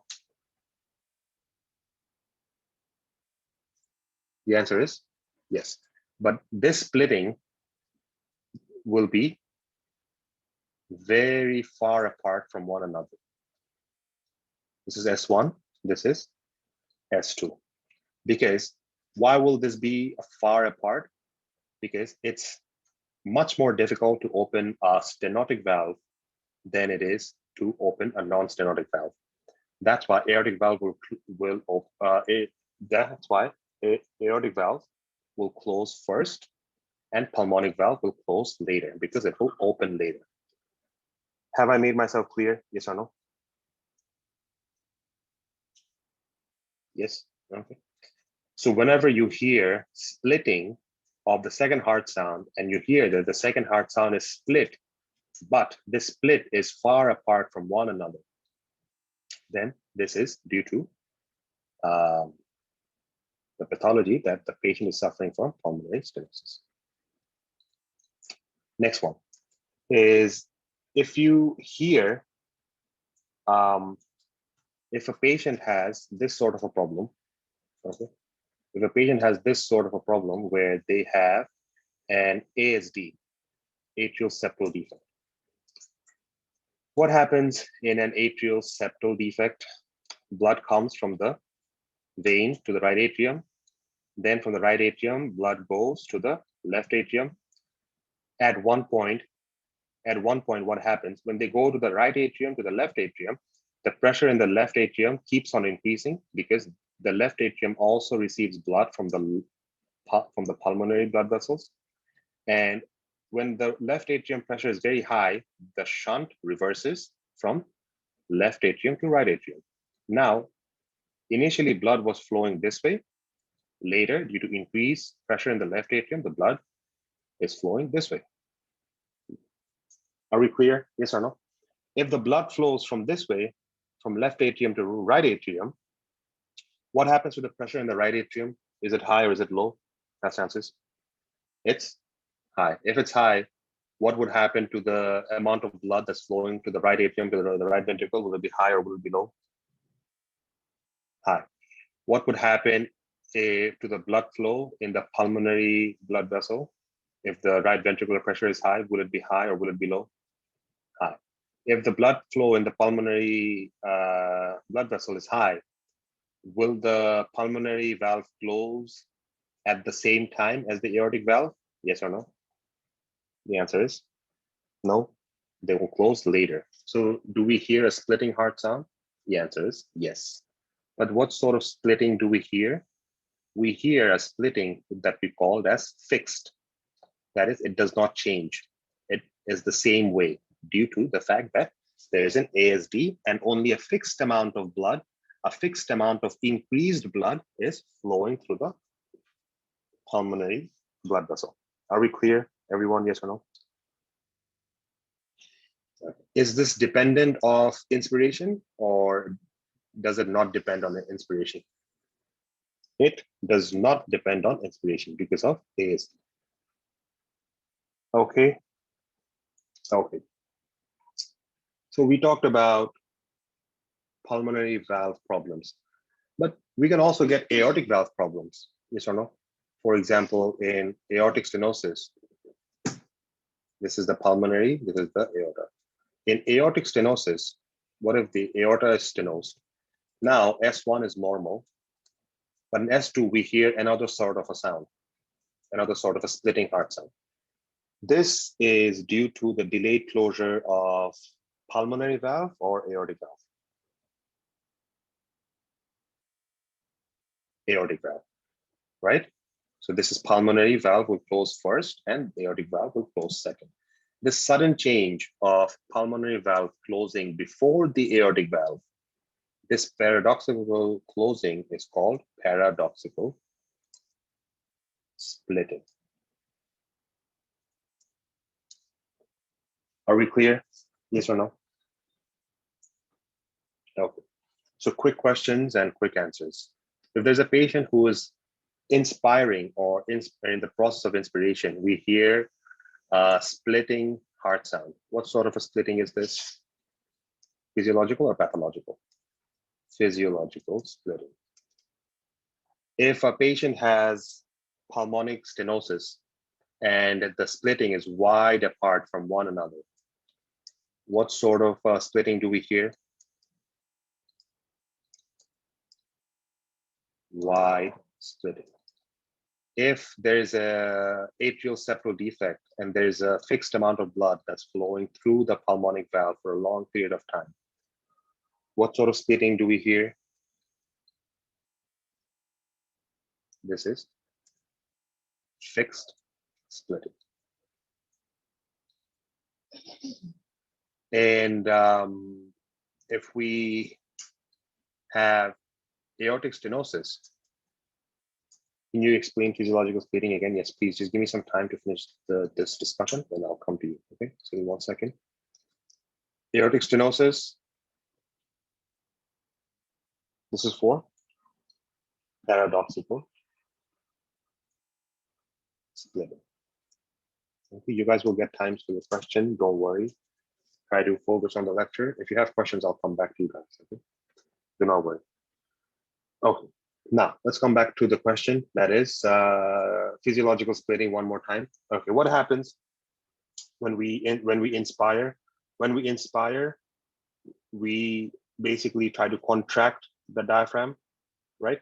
Where when we contract the diaphragm, what happens? Okay, this is the lungs. This is your diaphragm. When you inspire, the diaphragm contracts. This expands the lungs expand, right?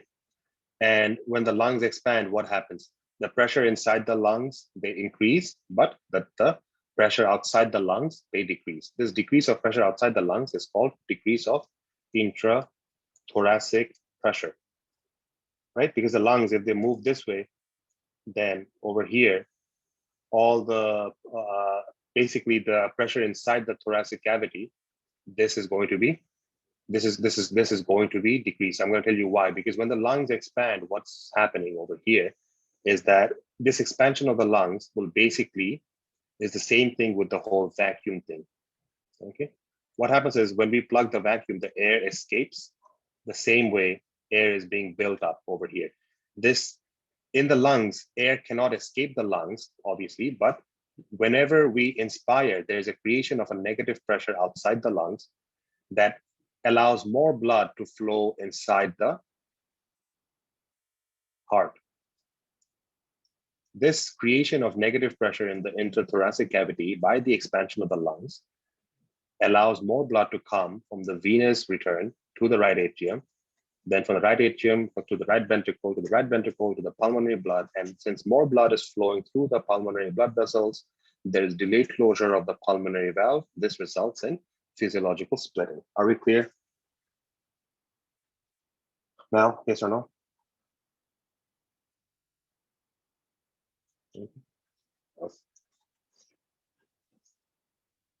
Okay, you're welcome. Anyone else have any questions?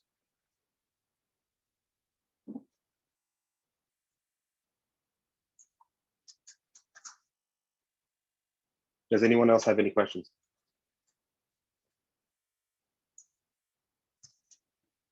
No. Okay, so write down your homework. Are you guys ready? Homework. Are you guys ready? Yes or no? Number 1, UWorld questions from CVS, physiology, anatomy, embryology. 20 questions. Endocrine, whole endocrine, 30 to 40 questions today. I need you guys to do it today. Next homework, read first aid pages we discussed today. The pages we discussed, read them today. Let me know if there is any issues you find in the text.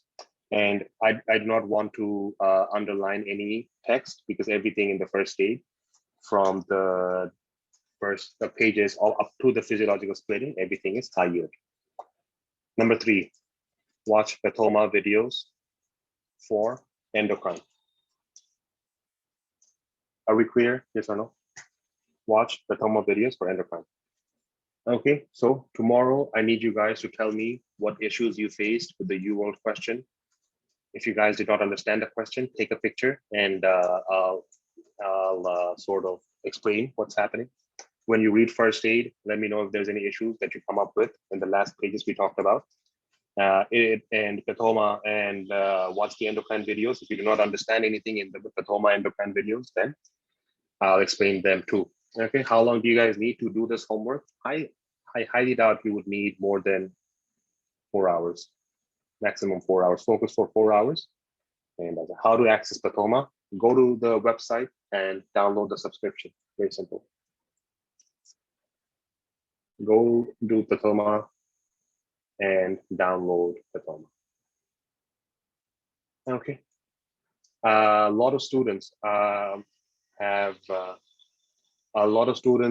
Pathoma videos which they somehow have offline. Somehow they have offline access to the Pathoma videos. Let me see if I have them or not. If I do, then I'm going to give it to you guys. I highly doubt I do, but these are the lectures. Respiratory productive, neurology, search and drive.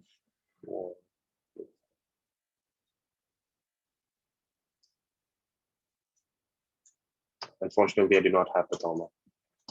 It's available in the Telegram app. Okay, so Dr. VK, thank you so much. Please allow the rest of your colleagues and your friends to access the Pathoma videos from where you are accessing them. Okay. Okay. Okay, so that's that. Is everyone clear about the homework for today? Yes. Okay. Good. Okay, so let's do some questions very quickly. I didn't receive the record of yesterday's lecture. Okay. Who else didn't receive the record of yesterday's lecture?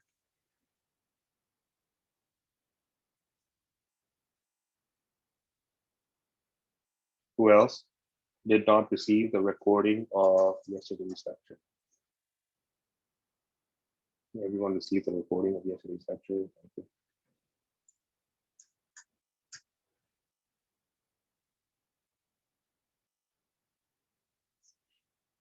Okay, Dr. Noor Mohammed, thank you so much for mentioning this and download this right away. Okay. Go to the recording, press download. Okay. Are we clear? Yes or no?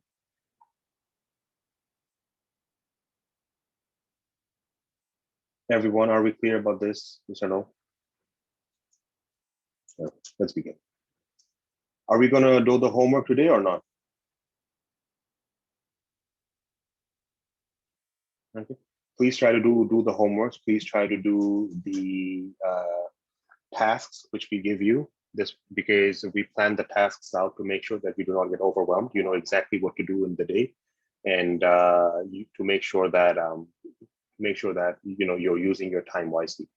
Okay, so please try to make sure you do your homework. If not, then over time a lot of homework will get saved, and at the end of the day, our course will end and your studying will remain incomplete. Okay, so please try to make sure that you do the homework and let me know if there are any questions. How do I know if you have done your homeworks or not? How will I know if you have done your homeworks or not? It's very simple. If you do not have any questions from the UWorld, then I would know that you have not done your homework. If you do not have any questions from the first aid, that's okay. That means you have understood the first aid better. But if you do not have any questions from me from UWorld, that means either you have understood the UWorld very well and you do not need any explanations, but majority of the students should have one or two questions from the UWorld which they do not understand. In those cases, I will definitely understand that you have been doing your homework. So please bring up the questions that you have or that you face difficulty in. Okay. Another thing, very quickly, I just want to mention, does everyone hear my voice? Yes or no? Okay. Very in the future, we will stop giving you guys lecture links in your email address. We will be giving you the lecture links in the group. Okay. So yesterday we talked about opening a new group, but we will not be doing that. You will get your recordings in the group, or I mean, you will get your recordings in the email, or you will get your recordings in the chat box, but you'll get the lecture links in the group. So please join this group right away. If you have not joined the group, please join this group right away. The lecture links will be provided in this group only. Are we clear? Yes or no? I'll keep on giving you guys the lecture links in your email for this week to get you guys accustomed to this group. And once you guys get accustomed to this group, then I will only use this group to give you guys the lecture links. Okay, approve, approve, approve, approve, approve. Rahman, my apologies, approve. Dr. Hagar, okay, he's not here. Dr. Ethar, do we have Dr. Ethar? Okay.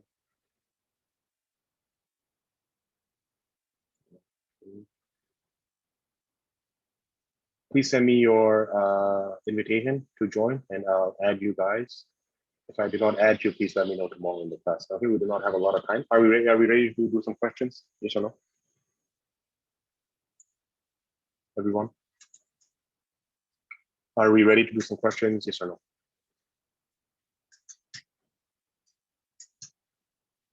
Yeah, let's do some questions. Oh, I'm pacemaker. Pacemaker is over here. Thank you so much. Does anyone else see their name over there? No.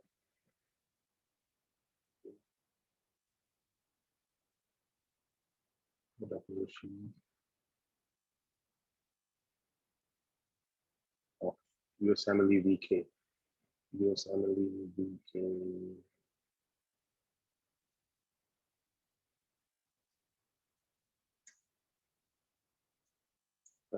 I did not see you. I think you're already inside the group. If you're not, let me know. Okay, let's do some questions.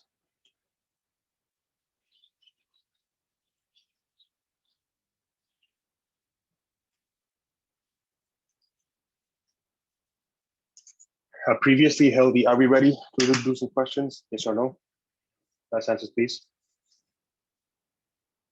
No, let's begin. Usmle step 1 is an 8-hour exam. You have to take this in one day. There are 7 blocks.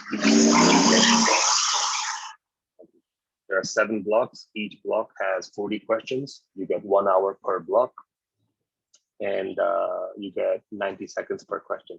How do we use the best way? How do we use the 90 seconds? Number 1, read the answers very quickly and read the last line. What does the last line say? Cardiac workup prior to the patient's death will show what? Okay, so they're talking about a macroscopic finding. What are the findings? Systolic motion of the mitral valve shows meaning mitral regurgitation, narrowing of the left main coronary artery, that means atherosclerosis. Bicuspid aortic valve, this basically means a congenital abnormality, maybe Marfan syndrome, since it's a man. Ventricular septal defect, basically we'll try to mention if this patient has any sort of a hollow systolic murmur or anything else. I'm not sure. Symmetrical thickening of the left ventricle means left ventricular hypertrophy, or increased mean pressure gradient across the aortic valve means aortic stenosis or hypertension. So that's how you have to break down each and every answer. Then read the question from the first, your patient. Who is your patient? Healthy 20-year-old man. Where did he come to the ER? After collapsing while playing basketball. He has no serious illness on arrival. There is no palpable motion or respiratory effort observed, he is declared dead. This is a patient of HOCM.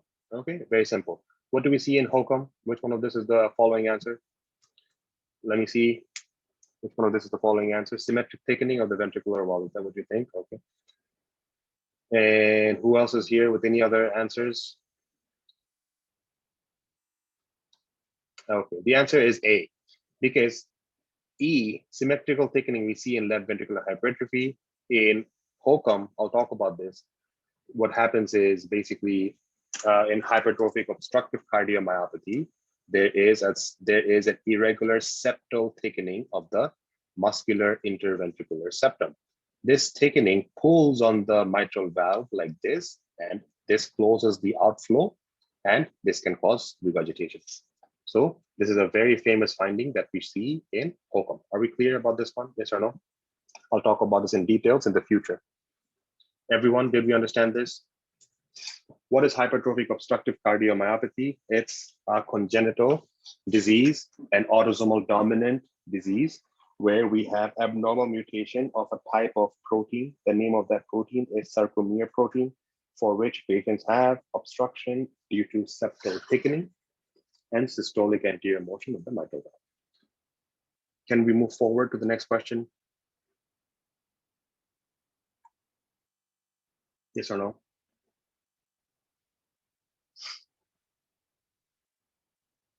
Can we move forward to the next question? Okay. So for the next one, I'm not going to help you. You see the time over here? I'm exactly going to wait 1 minute and 30 seconds. By then, I should have the answers. Then I'll show the answers and I'll explain it to you. Okay, so you guys get the idea on how you should solve the question. Please try to make sure you give me an answer in between the 90 seconds. Are you guys ready for the next one? Yes or no? Let's begin.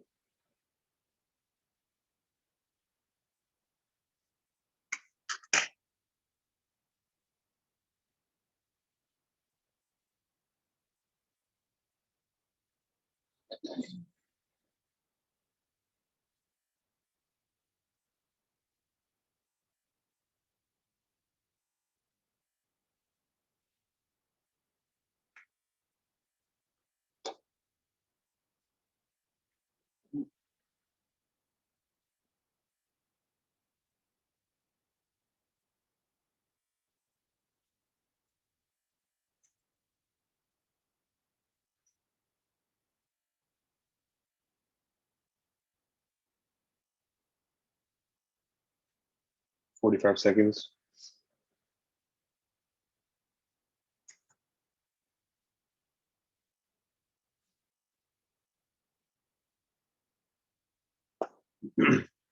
Okay, so we have two groups of students, one who says pericarditis, another one who says Dressler. Let's see what the diagnosis is. The diagnosis is Dressler. Very good, because when do we get pericarditis? This happens in exactly 3 weeks or less than 3 weeks. Okay, time period is very important. And Dressler syndrome is basically attack of the myocardium with the body's own antigen. So since we see this thing, since we see this sort of scratchy findings, so there are two types of pericarditis that can happen after a myocardial ischemia. One is acute pericarditis that you will see in 3 weeks or less. Usually it's in the first couple of days. If it's beyond 3 weeks, then it's not pericarditis. It's autoimmune pericarditis due to the formation of autoantibodies against the damaged myocardium. Are we clear? This is called Dressler syndrome. Okay, so the timing is important. Less than 3 weeks. What is your diagnosis? And the answer is less than 3 weeks. The answer is very good. No, not Dressler, pericarditis. More than 3 weeks. Your answer is okay, Dressler. Yeah. Let's do this.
Is everyone clear? Is everyone done?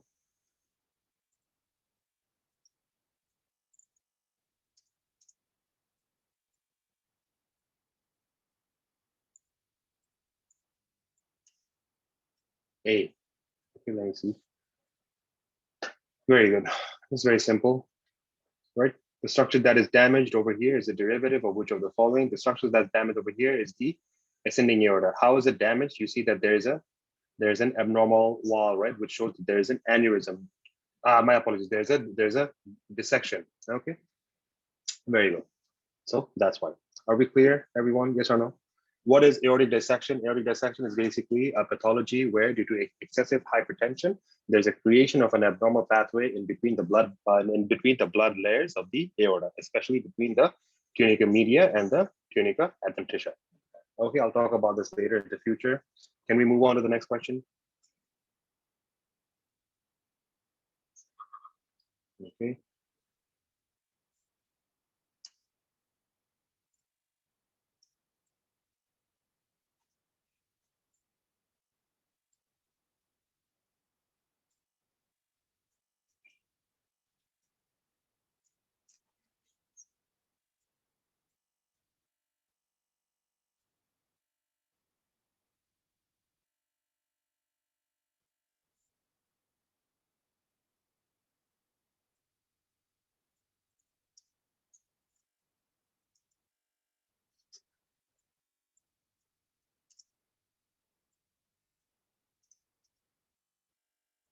If we have one answer, is there to what stress?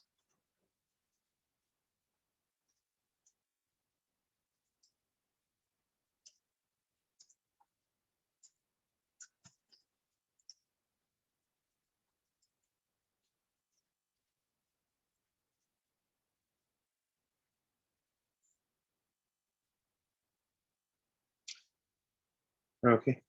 Does everyone have the answer? B. Okay, let's see what the answer is. Very good.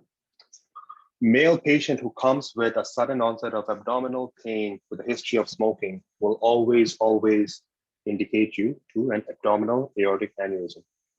Are we clear? Yes or no? Okay. Next one.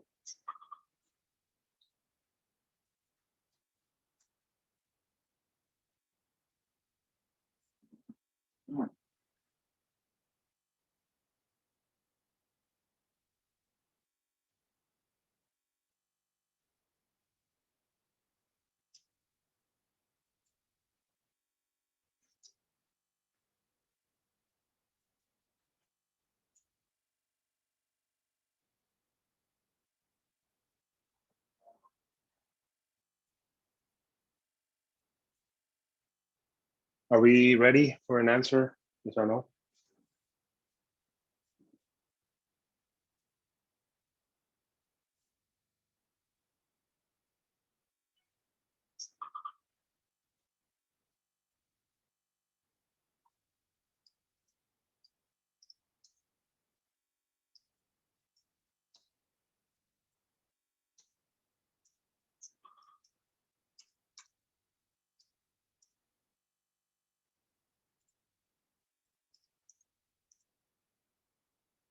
Okay. Very good.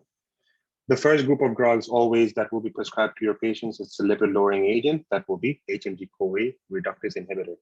Okay. That's that. Does anyone need any more explanation regarding this question? It's a very straightforward question. Yes or no?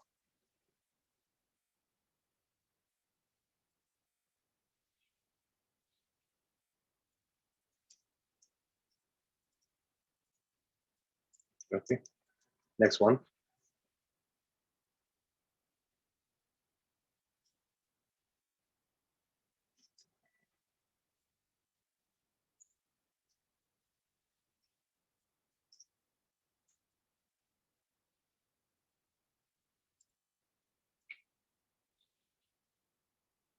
Are we ready?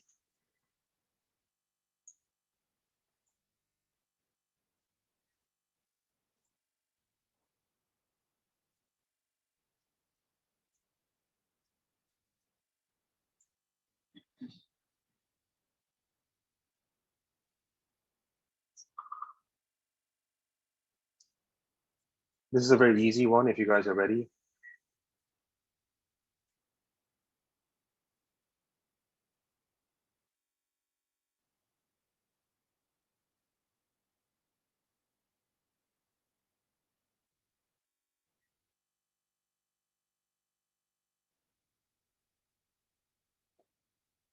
Okay, D. Does everyone agree with D?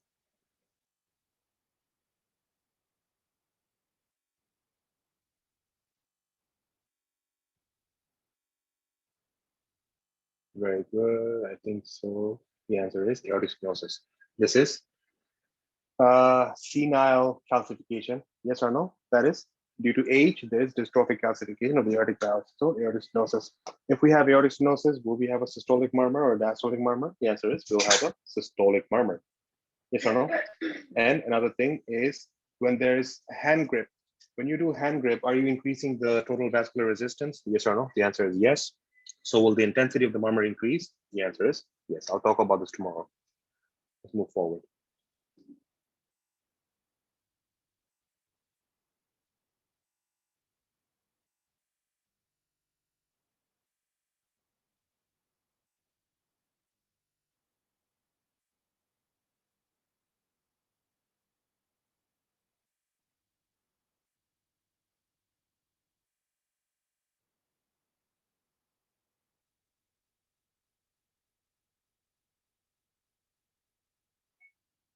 Very good. Dr. Ellen, do you remember doing this yesterday in the step 2 CK class? I think you were there, or did we do this in the step 1 class? I'm not sure. Okay, but step 1, colon cancer, right? Next one, very easy. Colon cancer will always have a gram negative, gram positive cocci. That is Streptococcus bovis or Streptococcus gamma-lyticus. This one.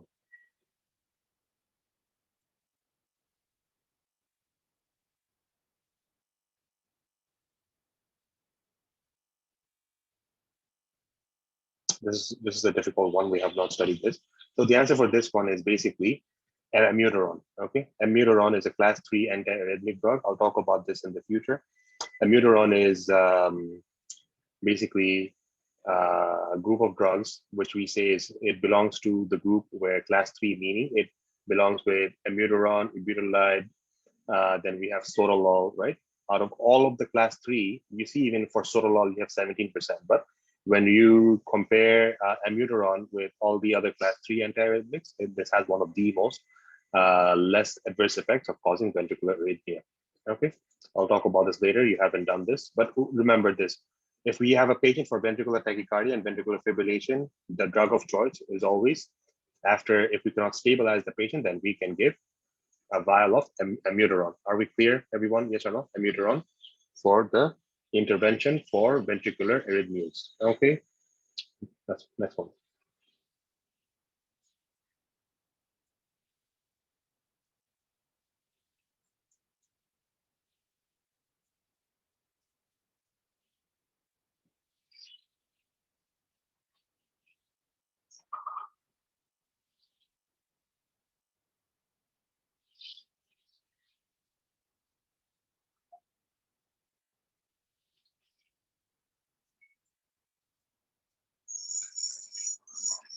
This is to prevent.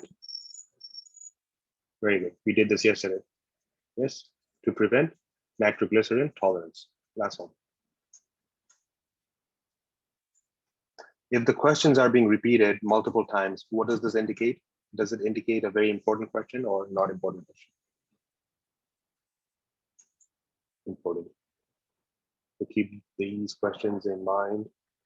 Okay, let's move forward.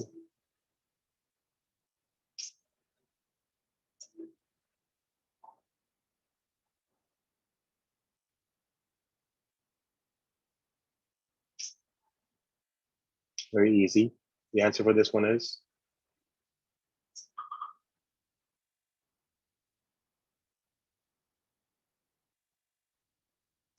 very good. The answer for this one is very easy. It's a calcium channel blocker, which is a vasodilator, right? the first line treatment for vasospastic angina. We'll talk about this. What is vasospastic angina or Prince ventral angina, where we have decreased blood flow to all the 3 layers of the heart. In vasospastic angina, drug of choice is always calcium channel blocker. Can you guys name another phenomenon where the hands get really cold and the hands become pale, where we would like to give our patients calcium channel blocker? That phenomenon is called Raynaud's phenomenon. Okay, in Raynaud's phenomenon, the first line choice of drug is also a calcium channel blocker. Okay, so that's that. Thank you so much. Did everyone understand the lecture for today? Yes or no? Did everyone enjoy the lecture for today? That's the better question. Okay, are we less afraid of the graphs of cardiovascular system today than we were tomorrow? I mean, than we were yesterday? The answer is yes. Okay, are we clear about our homeworks? Are we aware of what we need to do exactly? Okay, good. Tomorrow, the class is going to start at 9:30. You will receive your recordings in your email, and you will also receive the lecture links in your email and also in the discussion group. Okay, so my apologies. So please join the discussion group to get the email, to get the lecture links. And please please let me know if you have not received your recording, okay? Could you repeat what you said about amiodarone? Amiodarone is a class 3 antiarrhythmic drugs, which is responsible for ventricular prevention of potassium entry, which allows the ventricle, which gives the ventricle enough time to undergo the process of repolarization. This prevents ventricular tachycardia and ventricular fibrillation. Out of all the class 3 antiarrhythmic drugs, that is amiodarone, ibuterolide, dofetilide, and sotalol, out of all 4, amiodarone is the only one that is less likely to cause torsades de points, ventricular fibrillation, and ventricular tachycardia. Are we clear? Okay, thank you. So that's done. Okay, hope you guys have a great day today. Thank you so much for putting up with the lecture for so long. If you guys have questions, send us an email and we'll get back to you. Join the group, as we said. Oh, okay. Does anyone know Dr. Ethar, by the way? Is she a friend of anyone over here? Quickly, can I get a yes or no? Okay, no one knows Dr. Ethar. Okay. Okay. Does anyone know Dr. Nada by any chance? No. Okay. Okay. So these physicians, they send us an email to join, but they have not completed their transaction.